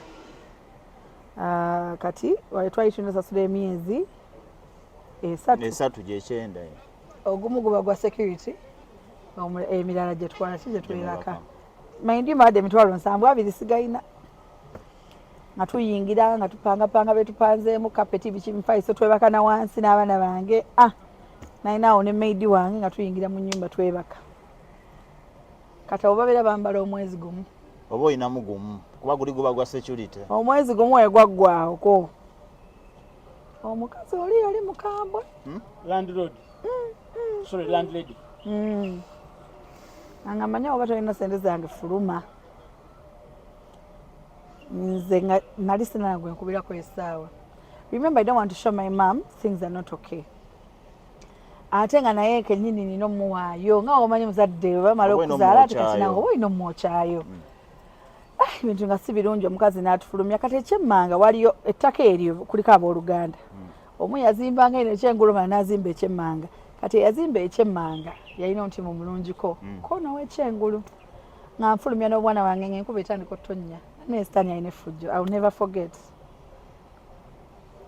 ekiro ekyo no actually the night before kutufulumya the night omwezi we gwaggwako tebakuwaamu ku time bampa ennaku nga 2 sene ne zimbula kati nalina mukono gwange abeera China amuyita Shiba we yakomawo nampa emitwalo 4 yakomawo ko night eyo ngenkira bagenda tugoba kati nze iso enkira bagenda kutugoba kati mba ndi out bankubira ndo mukazi aze kusaba 12 manku actually ni mukubo nzija afulumize ebintu enkuba ngetandika okutonnya abaana bali ludda mu nnyumba yabafulumya oli omukazi ayita Zaaka eto munenya naye yakola nnyumba ye kufuna sente nga nkwata mitwala naje banjo chezoro nali njimuleetedde ate njimuwe nangamba sente sikyazagala zikuyamba ogende ewalala. Oyo omukazi n'afuluma ennyumba muganda we n'afuluma ennyumba ye namugamba naye toyinza kufulumya abaana ba mukazi mu nkuba. Yalina ennyumba a ruin, bagiyita ruin. Omanyi ennyumba ezo zitanaba kuggwa. Nga just yataddeko akasolya n'oluggi naye nga muda kitamala nti kamu seminti biki nga muyinza ona ebintu byammwe biki nga mulimu ettaala nga musobola okugendamu ettaala. Ne tutandika okubeeramu ennyumba. Nabeeramu ennaku ezi mu ennyumba ng'oluggi teruggala nga tulina ne tusumuluzo. Just enkuba ereme kutukuba. Naye I remember the day I entered that house. Egyo emitwalo 40 ate n'enjiwa oyo nno oyo yatuwadde ennyumba eyo. Kati nensigazaawo namwako emitwalo 3 nensigazaako emitwalo 10 nengulirawo abaana emmere ebiki. Kuna abanaabirawo mu maaso bana embeera yali mbi nnyo. Neŋŋoma nensiba omutima neŋŋenda nenoonya Ssaalongo. Wali wabulayo nga wiiki emu okutuuka ku birthday y'abaana. Bwe namuweza ne message nemugamba I'm putting my pride nzijukira nga buli kimu kye nali muwandiikiranga namugamba I'm putting my pride aside. Nzikiriza. Let's sit and talk. Tell me your terms. Onyambola bidira abaana bo. Nali ndi ku ene munyonyo baita batya auto spa. Yali birthday ya mukwano gwange nga sina musanyufu but he was a very dear friend of mine nga nina okugenda. Ninga nyambala na bubi. Manyanza nabonaabona. Nti ndi mukazi mulungi. Nali ndabika bubi nga I look problems.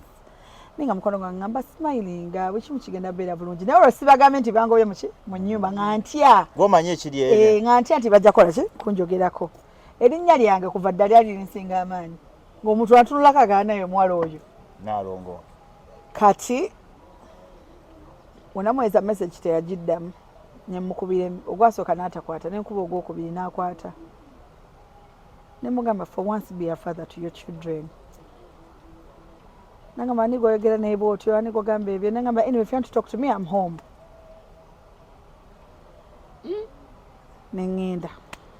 Ng'omutima gunkuba amanyi nga ogenda kugenda n'omuntu gw'oyinako obusungu ogenda practicing nga tubangenda kwogera ki embozo giyisaamu wali eri naye otuukayo obula ekyokwogera and the truth is navaayo mwagala. I was still in love with him but I was hurt. Kati we natuukayo nangamba netwogeraawo. Was he alone?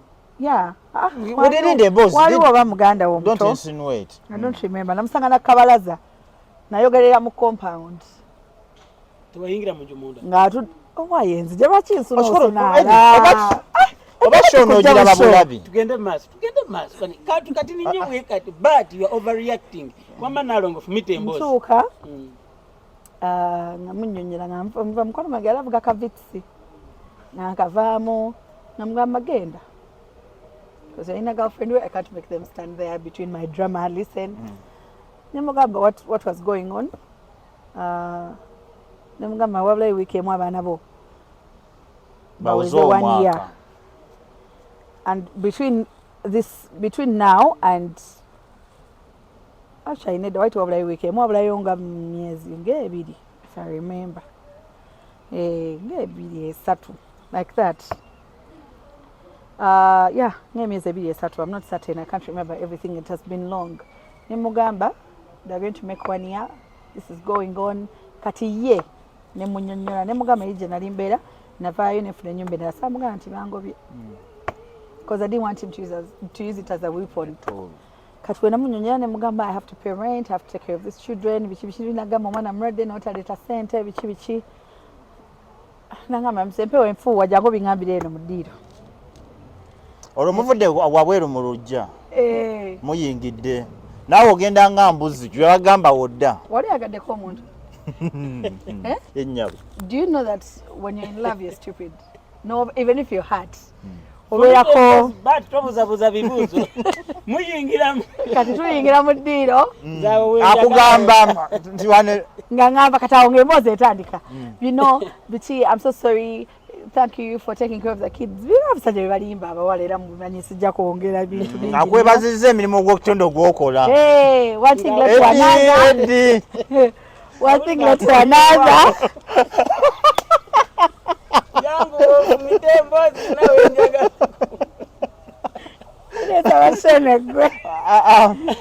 Wamma muyingidde mu ddiiro akwebazizza buli kimu. Afiringa siripe. Edi mbozi no jinyumye. Kaba nyenyere mwami Edi ene maze no yannaku bayiza. Beda wense kana bide tubinyiza. Eriyo no badde munyivu. Ne naye botuso okuyingira mundi. Ate Edi abango gera linake yayogedde kinnategedde. Akati. Kinabadde simanyi ndi amanyi. Ndichi. Tewali wama kati kagende maaso. Genda maaso. Muli mu ddiiro. Muli mu ddiiro mwogera. Tuli mu ddiiro twogeddawo amaziga gazenga omanyi. Gw'okaaba oba yakaaba. Wayinza manyi obusungu obungi nkaaba. If I can't do something to you. Kati to let it out. I cry it out. Kati when nakaaba nangamba I know I've made you go through a lot of things. It was not my intention because every time I was no money. Sagala kunyiga ngambijjukira. Kati wejja okumpa hug. I broke down like because I was going through a lot. Nitwebaka. Olwo mudiro mwavuddewo dda.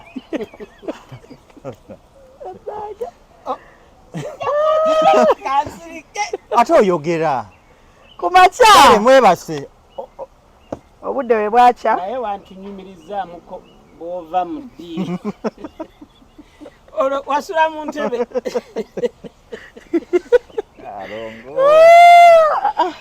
Thank you for being real. Omulala ayinza okukasalamu. Naye olaba okanyumiza. Thank you for being real. No, there's nothing to lie about because this is real life. No, yeah, I hear you. Kati kumacha bucha. Embeera nga yakyuse dda twazeeyo ku zero. Abasajja muli.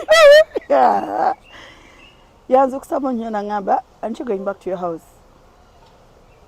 Nazuka niyanga agamba wangi, like as if I was dreaming.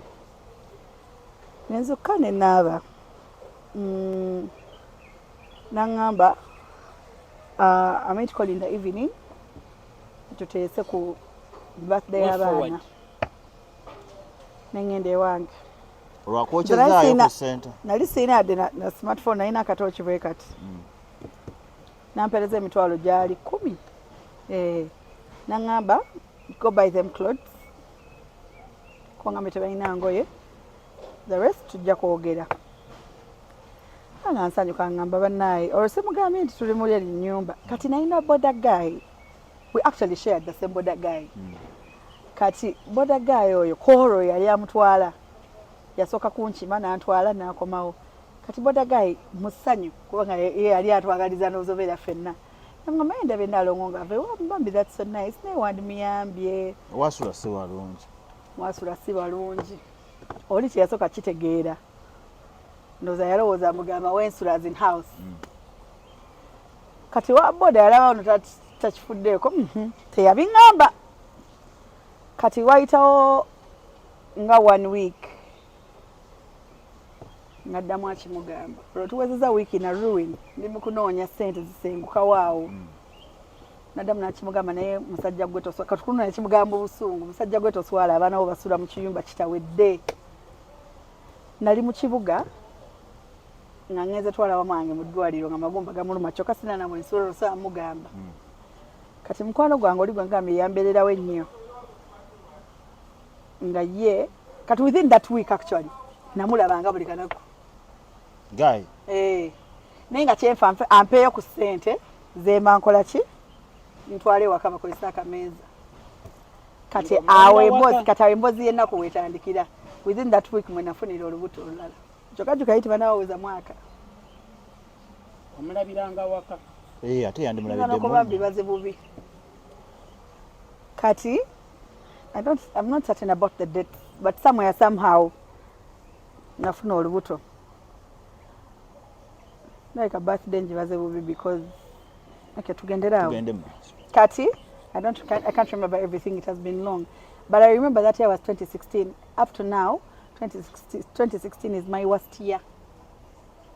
Call it not 2020 but 2016 was the hardest gwe mwaka gwe natuuka ne mpulira nga I am nobody.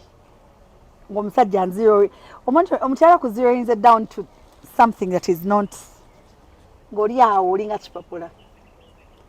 Kati the fast forward bwe baamugamba nti mbeera mu ruin nankubira essimu yavumanzi. Totegeera oli musiro okuweza embuzi goziga obutategeera biki kati in the background waliyo omuwala nga ali mu kuseka nga kivume kikazi nakikulu nenzijako essimu nsooka nenkaaba kati we namala okukaaba omutima gwaŋŋamba ono omusajja woddamu omulaba mufumite bufumise mujjo awo kwe kwokyawa kwe nali nkoze ekintuuseeko kati omukono gwange oyo Shiba yampa emitwalo 4 naŋŋamba kati awo first forward towards my children's birthday naŋŋamba omusajja oyo mulaba newaba akuvunye gobeera mu ssimu osobola okukolera abaana b'ekintu ekirungi ati ku birthday y'abaana bange ekiro ekikeesa birthday y'abaana that week twateesa namweza message ne mugamba oli willing kumpayo sente mmeka sente mmeka nkole shopping y'abaana nangamba gwe kamwa kwogera singa okwagala birthday oyagala oyinawo sente mmeka nankubira Shiba nga ngamba mbuziza nawo sente mmeka nangamba muga mwinawo emitwalo 3 ngenda gikuwa kati nga ngamba sente agenda zimpa ku lunaku lwa birthday kwennyini ngende mu katale kati Shiba ngamba emitwalo gyaga olunaku kati nenzijjayo abaana bange eri mu ruin nembaleeta babeere eno wa taata waabwe nembalekawo ne maid ekiro ngenda out nengenda mu gavana baani mu gavana maid yankubira essimu nga ngamba ne aunt mbeera nenda nkulabye ng'obiyitamu ye very strong woman nekino kinsukiriddeko naye aleese omuwala mu buliri omuli abaana bange ne babaseetula ne babazza eno ku endi bwe bati ne beebaka wali they had sex on the same bed with my children. Maid yamugamba agende yebake mu ddiibi kati oba omuwala yamakinga sure nti maid awulira maid nankubira ku ssaawa 9 ogw'ekiro nali mu gavana naye nga nkankana be bati nga n'endongozi gyagiwulira nga ndi mu kibuyaga kati ekyasinga okunyiiza we nakomawo ku makya saa 12 olwo navaayo eri saa 11 nengenda ekaleero egula ebintu biki nenzijja nasanga omuwala asitudde muwala wange mu compound nali mumunywesa juice in the morning at 6 juice anyoboga nanyiiga ne mumusikako nemugamba don't you ever in your life kwata ku mwana wange Katonda engeri yali akimanyi nti ndi mulalu yafuutuka emisinde n'avaayo mu nnyumba n'ajja n'amugamba let's go n'amwolekera agende. Kati we yagenda birthday negenda maaso awo ndi lubuto nno. Wali omubuulidde? Sina kinali simugamba gwe kyolina omumanya. Naye yaŋŋamba ekigambo when I told him I was pregnant that time yaŋŋamba n'olizaala abaana 10 siri kwagala. Netubeerawo birthday negenda maaso abantu ne bajja ne baleeta ebirabo. My mom came, my sisters came. Nga naye waali? Nga n'emikolo gye gizze. Ebiri mu pate nga yagala nnyo okulaga abantu nti everything is okay. Kati baganda nga bajja ne baŋŋamba my mom yali yagala nnyo oli first born wange. Ng'asobola omukubamu ennaku ezi n'amukubanjanga ng'omwana we. So ne bamutwala ne baŋŋamba mami yagaye tutwale Queen. Bwe baamutwala ekyekiro nampa emitwalo 7. Nangamba I know what's going on. Naye kodde sente ogenda onoonye ennyumba. Very good gesture. Omuntu wakuwa ssente n'obadde ogenda kuyombera ekintu osirika kuba you know what you're going through. Bwe yampa ssente ezo nenzitereka ne mugala neeyanzizza. Kati nalina mukwano gwange ngagala nnyo genda kotospa nga tuva ekisase tugenda kotospa by then otospa nga yeriko ku Sunday. Nga tugenda kayeni ne tuva tugenda kotospa. Kati because it was my kid's birthday all my friends said tugende wa tugende out tugende kutospa kati ne tugenda kati we twagenda nali nakatuuka jjukira ndi lubuto ate nga lubuto lukuze nno ndujjukira olwo nga lukuze kati we natuukayo omuwala we najja gwe yali naye ku birthday yani kwotospa nga tuli ku mmeeza yemu nga naye bamuyisa abeerewo taata w'abaana kubanga ebadde birthday y'abaana katajja abeere ku mmeeza naye nga mikono gyange tebamwagala naye nga tebagala mulaga after party even my sister was there, my big sister. Kati omuwala oyo we yajja n'akaaba n'amugamba why you cheating on me biki biki ne bayomba mu maaso gange ssebo acheatinga mbu nange omuwala we yakaaba nawe yamugamba biki n'agenda n'asigalawo kati we yanywa omwenge yasooka n'avuma ruining my relationship biki omanyi abasajja kati nze obutayogera bintu bya kisiru natambula n'engenda we nagenda newayitawo olunaku lumu nenoonya ennyumba nenjifuna nyazijayo abaana bange eri mbateetamu ennyumba ntandika okubeeramu wayitawo ng'omwezi gumu mba neebase ngenda okusanga kati mugwa omwezi gumu ng'abeera mpeereza nnyo messages ezinvuma nkubeereddewo biki you know those things kati I was under a lot of pressure, I think, and a lot of stress, and being able to begin a mass out in a chakulisa bana, you're going through a lot. My neighbor saying, "No zook, and now money, and nothing I have so good. I feel so weird." You know, zook, cocoa, cola blanket, and Musai moon, you good. You go, yes, sister, and go into the co. My mom didn't know I was pregnant yet. Ninga told her, and we were music. I'm sad. Nalufunyawo immediately nga bali bakyali bato kitegeera kali ke waddayo wali naye omudayi kambibaza bubi but naddayo awo then nendifuna naye awo nga jjuka yasibeera wuwe nengenda mu ddwaliro we nagenda mu ddwaliro awo nga ndi mukwano gwaffe oli medi na mukwano gwange nnyo nga ne wemuganga nakolodde ajja n'antwala mu ddwaliro kati ngenda mu ddwaliro mugamba bleeding nampeereza ssente nampeereza emitwalo 6 nga basooka ogende mu ddwaliro abaana bange jjukira mwena amazaalidde lwebaga bwe natuukayo gynecologist oyo yali anjagala nagamba what's going on abadde ki naliko nali saatandika kagenda mu antenatal I was going through a lot of things kale wakati awo I can't remember everything ne natuukayo nankebeera naŋŋamba I'm so sorry ye kenyini ebiyengeyenge byajja yaŋŋamba I'm so sorry I can't hear the heartbeat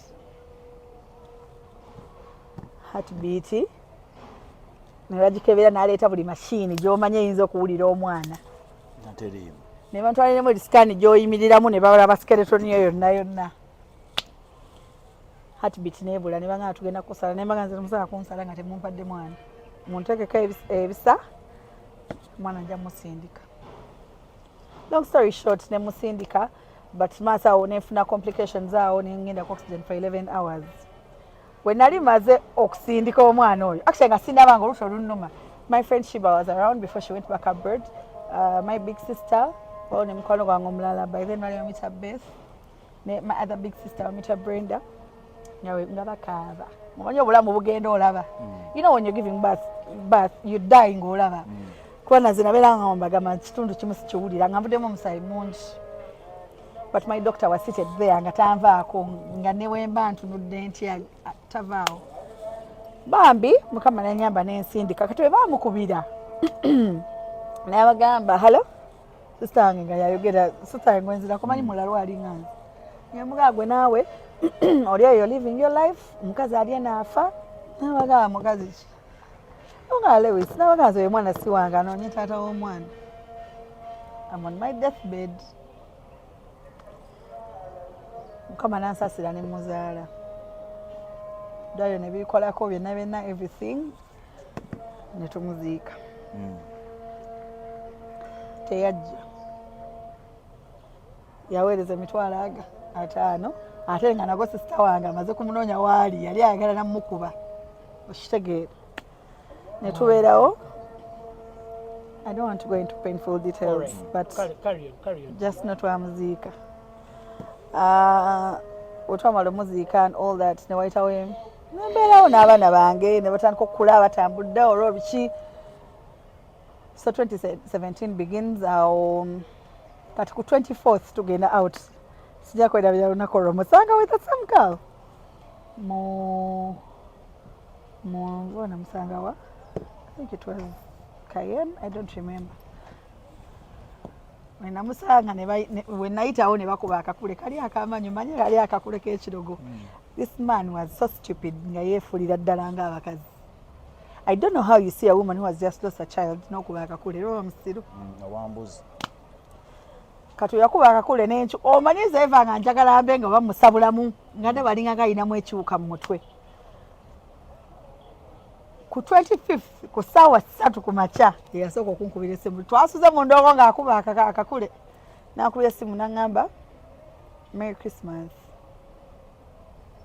n'ensirika n'aŋŋamba mba neesaba baweezayo kuseereza Christmas nampeeza emitwalo 2 saamugamba thank you I didn't say anything kati n'akubira oyo mukwano gwange he's my very good friend up to now namugamba nkwegayiridde nsaba kwenenya nga mwenna weemuli sikyebaka ensi yonna yankyawa buli asanga kubanga nali namufuula famous nga buli omu amumanyi nti oyo ebba wa Nalongo kati oyamukubira essimu oli nangamba ne Nalongo osonyiwa waba yeetonze musonyiwe yeetonda paka wa maama wange but my mom teyamugamba nti navaamu olubuto and my mom didn't know nti navaamu olubuto yakitegeera ku luno nga nvuddemu officially nga kimala weyeetonda namugamba nakolamu ensobi awo bekima mwange yali amwagala nangamba nawe olabeko nako oli mulala olabeko omusajja gwakola ki gwamutabula ne musonyiwa nensitulamu engugu zange zonna nenzirayo nga sinaba structurally engugu zange kuddayo nsika ne musonyiwa ne tubeeraawo nga wengendayo ewuwe wajja waka walaba abaana biki bano nga bwogenda straight mu kisenge of course yali wawaka yamusonyiye nga nfuna olubuto for my son bamuyita Mordecai the minute bwe namugamba nti ndi lubuto twaddayo ku zero kati olunaku lwe namugamba nti I'm pregnant nali ntudde bwe nti mu nnyumba ne mugamba I think I'm pregnant I'm not seeing my piece and it's been late myezi nga 2 yangamba sooka ofuleme girlfriend wange ajja owulira lwaki abasajja nabakyawa nnyo imagine me who is the mother of your children ongambye enfulume girlfriend wakola ki and when she finds you she will be pissed nakwata akambe ka toosi nenkamufumita wano wewati nga mpulira like ayinamu ekiwuka mutwe nange olulako lusirwerabira I was so terrified. You didn't kill him? No, kambe ka toosi tekasala kana kalina kigundi akasiigwa omusanga tekali sharp pointed tekamusala just yazimba nti effect y'okumukoona naye tekamusala so I stormed out of the house kati awo netegeera katuna olubuto nalwo lwandi nensitula olubuto olwo we naluzaala mukwano gwange yasaininga era teyajja mu ddwaliro banaye banali musiru banali muloge abantu bandyebuuziza why did you keep going back ate nga bwe lwovaayo love I was so much in love with this person and I don't know how to sleep around kati nga nali namunyigira ninga omutima gwe gumwagala okitegeera and I won't deny on camera nti nesi mwagala nali mwagala kubeera yali bbawa and the fact that nali nzikiriza omuzaali that means nali mwagala so all that aside we maluzaalo oyo mwana jukira nafuna olubuto immediately kwa lwindo ayi luvuddemu ofunirawo olubuto we namuzaala nembeerawo nga maze omuzaala naweza about 3 months mama wange nankubira essimu nagamba Salongo abadde ayagala kwogerako naawe nga kikyotegeza aŋŋamba ki nagamba muwulirize wala ekyagenda okugamba olwo maama wamugamba ebiriwo abasajja abo mubalaba bano babeera eno wabweru babeera bakabi we bati wayingira mu nnyumba bamaziga gava wasimanya abasajja mukaaba sajja yakaaba naye yala waliwo tayiro zonna ezijjula amaziga nsonyiwa nga alinga nsonyiwa sirikiddira biki my children my blood seebaka wololo bannange banneetondera oba walinamu kiki kyaka nga mwawukana you use witchcraft mama ono musabi ate nono it can never be me Okay, no njagala just omumwa gwange ogulaba tegusobola kufuuwa minti tebakozesa mmindi yo kyonna kyekikola whatever they do like wahudai kati lwaki mubando gw'omusajja ndoga wange bwe mwawukana goes I on his think- knees I think there was no I'm a very prayerful person ate osabanga nnyo nesitakusabira ssaala mbi okitegeera I am so prayerful kati then wenamala naneetondera we yaneetondera nensooka nendwawo okukkiriza okuddayo nangamba it's over between me and that girl what have you biki nensooka nengana omutima negugamba don't just go mba ndi awo amawulire ne gafuluma nti omuwala we yali lubuto kati nali mmanyi nti nawona liri ebbwa naye ate nali nfudde natalantuka nenzirikirawo mu gavana banfulumya liri ekkubo limanya eri special wali ku dance floor ne bakutwala mu ambulance obulamu bwange bwali bugendedde awo bwe bakugamba nti omuwala ali lubuto ate tebanga bugambi nalabako but olwamaze okwetonda I forgave her. So sikyogera nti mubi. I'm not trying to go back to. I'm just giving you a scenario. Kati, but it turned out it was a misunderstanding. It was not his, but nze wenakitegeerera awo nkugambidde counseling we yagiramu kuba nze nabeeranga awo nga ntudde nzekka ne ngamba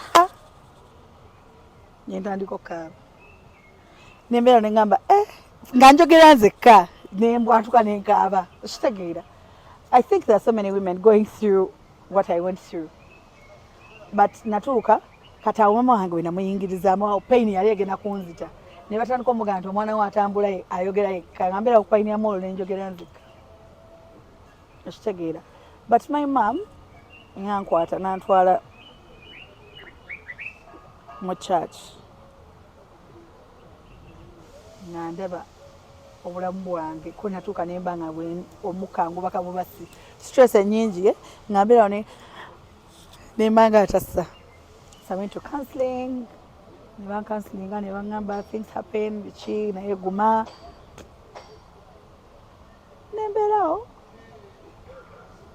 mama wange naŋŋamba if your heart njagala the only advice I can give you as a mom is better when a relationship paka owulira nti ekutuga ogiveemu no one is going to tell you to leave this man alone because otunakugamba ate buli wokyawo omuntu n'omukyayira mu busungu you don't leave them olina mukyawa just like that so neŋŋamba naye I'm going to go back for the sake of my children let them have a father figure in their life tulabe wekinagendera so 2018 nenzirayo netubeera married in the same house I think between 2017 2018 2019 I nearly lost my life again anti nga nkubeera buli ssaawa tuba tuyomba buli ssaawa like nga leero wemukwata noono nkya mukutte n'oli naye nga essente ewaka gamba siina omuga nteeta sente z'akameeza I don't have money oba oli awo mu sky lounge oze ne babboyi bo bagiyisizaawo ejja eyaka ya Ssaalongo naye ng'ewaka ga ntalina yadde n'ekikumi so I got tired of that violence and all that n'abakazi abangi all that stress nga omugamba nti leeta sente za fees taziina naye ate nga anywa ejja eyaka okitegeera so basically nensalawo nkite naye ngenda osalawo kita kati awo mu relationship nga nnoonya ngeri ya kuvamu e relationship in between there bannaye mukama katonda nenfuna olubuto of my last son Nalongo olabye nti nivisa mbingi 99% kati that day they told me I'm pregnant is the day I left that man kuba nawulira obusungu banaye nga mpulira obusungu ngamba lwaki mbanzaala so I don't want people to take it as a joke I really went through a lot kati that last pregnancy n'ebintu bingi nnyo wakati bye sitayogedde bingi bye namukwatiramu so many messages family ye kati olunaku lwe nali ngenda omuviira nakubira taata we simu ne mugamba, you know what, I'm tired of your son. Takola bino, talabirira abaana be. Sente zonna zigenda ya mwenge nango ye buli weekend ngayambala engoye empya n'engato empya. Taata we yaŋŋamba something that I would never forget in my life. Yaŋŋamba abaana bwe babeera bakulemye okulabirira batwale mu NGO oba mu orphanage. Yadde okuŋŋamba nti baleete ye yaŋŋamba batwalewa mu NGO oba mu orphanage. That is the day I got to find out that I'm in a wrong place. Paka kati. Tampanga he had the school fees, he had anything, he had the medical care, he had anything. Okuva ku lubuto oluliro wafuna. Kuva ku beginning kyemba nkugamba. Kugiye emyesa 3 gye mwali smooth naye. Kati when I went to hospital, when my child was beaten, namala ennaku 3 ensambya. Ne mukubira essimu ne mugamba, omanyi, because omwana wange yalinganga agamanya daddy. Okumeka? My firstborn. Yali ng'akyogera nnyo nga tasaana kwogera nga alina empiira buli wamu naye ng'ayogera ekigambo kimu daddy.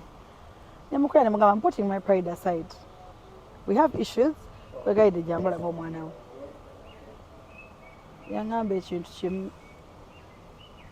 Yaŋŋamba nja kujja. Ndowooza nga lowooza oba byali byakusaaga. Namukubira ku makya ssaawa ng'emu. Yajja ssaawa 4 ez'ekiro. Ssaawa 9 omwana ne yensika. Weyesika awo ne tudda ate mu sikafu ate mutwale mulago wano tewaliwo platelets ziri mulago ete million 4 n'ekitundu. You know those things of hospitals and what. But if he was there for those 2 days, I think omwana wange yaba ne yandifunye closure, I should say that. Kati najja family nejja ne baziika mu kuziika naziika waffe. And I'm not blaming him for that because kyenawulira nti kyekijja okumpa peace. Up to now, we've never sat down. Nagezaako nnyo tuula naye mugambe naye beera taata. Okwekyawa kuno kubeerawo era abaami mmwe abampulira eyo. Kyawa mukyalawo. It is okay. Love fades. But your blood, guli musaayi gwo. Should come first.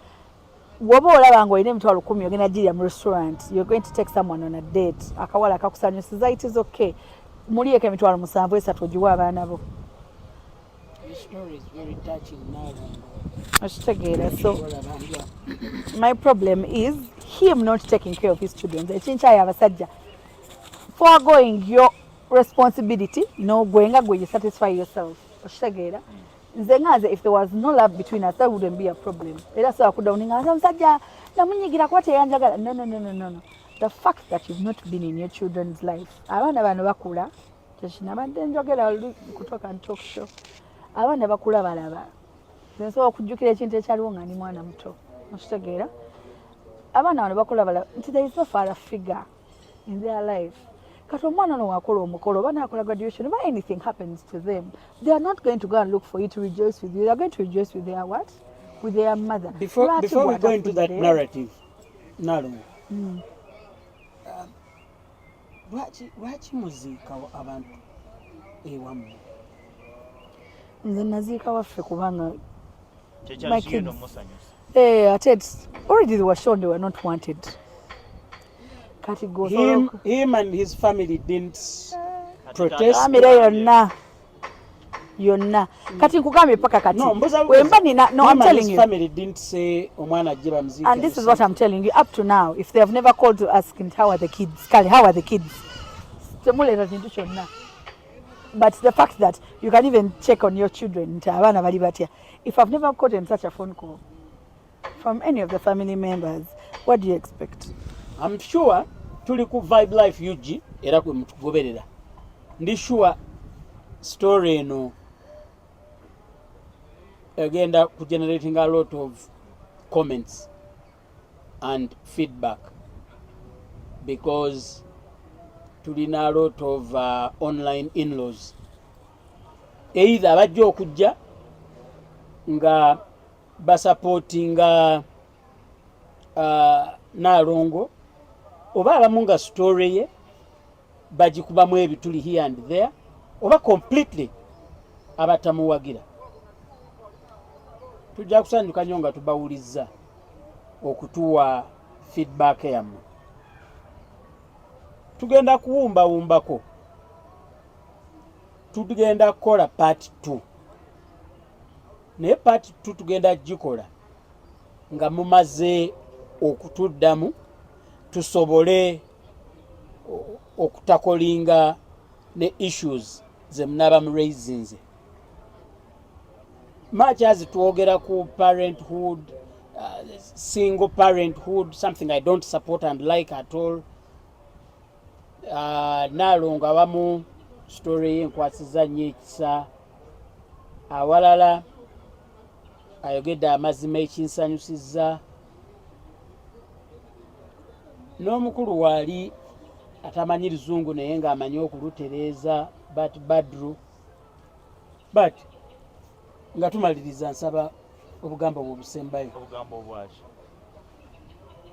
bamanyi obumbawumba Nalongo yajja okugala osina bigambo bisembayo nazze kuwulira. Wamaze kyenjagala okugamba abakyala abalinga nze. So if there is there room for reconciliation? No. Ndaba nga weeri. Nani? mwagigezaako emirundi mingi. Sit down nga zazifuuka sit down. No, but me nze nga nze, before those first years, I really wanted closure for my children. But now I don't think they need him anymore. They're going to good schools. I give them good medical care. They have everything they need. Right now, I'm not struggling as much as I'm struggling. Nursing already when so, yeah. Mukama nyambe na nkolerawo ekkubo. But there are so many mothers out there. Abakyali mu fresh wounds ngaze zenalimu. I want to tell you something. Don't do the same mistakes I did. Don't go back, come back. Era abaganda bagamba akadde nnyuma kakola kata? Katisa. Yes, something like that. So please akadde nnyuma mukaleke. Woba ozadde musajja omwana omu n'akulaga nti you're rubbish.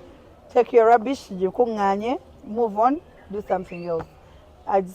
Those giving chances, so I ended up generating a lot of children out of giving chances. But that is not my point right now. My point right now is, if you're a single mother out there, sibako enolaavu joine omusajja ono, sibeko n'obusungu and everything, sibe ekitutu abako kikweka in your heart, kikweke kisibire eyo, and start looking at your children. Create a good future for your kids, give them a good life, and please don't spread hate. In the hours n'abaana bange sina kye bagamba mbu batata omusiru oba biki. No, I don't tell them that, but we never mention daddies because they know it's useless to mention it. Yeah, it is good to be truthful to your children, but don't spread hate. And nekirala, be strong for your kids. Tobeera awo nti omusajja ate soyagala kwetuga because oli omusanze bukulu. Lwaki oba weetuga ku muntu gw'olabye obukulu? Katonda asobola okuwa omukisa n'ofuna omuntu omulala ate ye n'akwagala n'okusinga ono gw'obadde oyina. To me, I just closed my heart to relationships. I just don't want to be in that drama anymore. But it doesn't have to be your story. So be a strong woman for your children. Take care of them, give them a good life. Ate Katonda ayagala ba single mother. Tewali muntu asinga single mother ku nsi kuno mikisa. Kyonjagala mukimanye. Tolowooza nti wova ku musajja olambo bwa buwedde. Nze nali mwavu nnyo nga ndi mu bufumbo nga sina na account. But right now I have done so many things. I have moved so many places, and I thank God that I made the decision that I made, and my kids are in a better place. So towesiba nnyo ku muntu oluusi abasajja bano kale not just basajja kabeebera abakazi oluusi yatta emikisa gyo. Yeah, so you can look elsewhere nolaba bakikkolera than being in a miserable state olwokuba mwagala bufumbo. Those are my words. Ngaze Nalongo. Okay, Vibe Life UG tweyanziza okutulaba gye twatandikidde, tujja kulinda feedback, the love and support. Mwebale nnyo. Tubadde ne Nalongo Lewis, tubaddikiza ati nnaku z'omwezi 19 April tuli ku motive Bugolori kuyingira emitwalo 5 emmeeza ya $1.4 million. Mujje tukuberaga the three giants. Mubeere bulungi. Assalamu alaikum.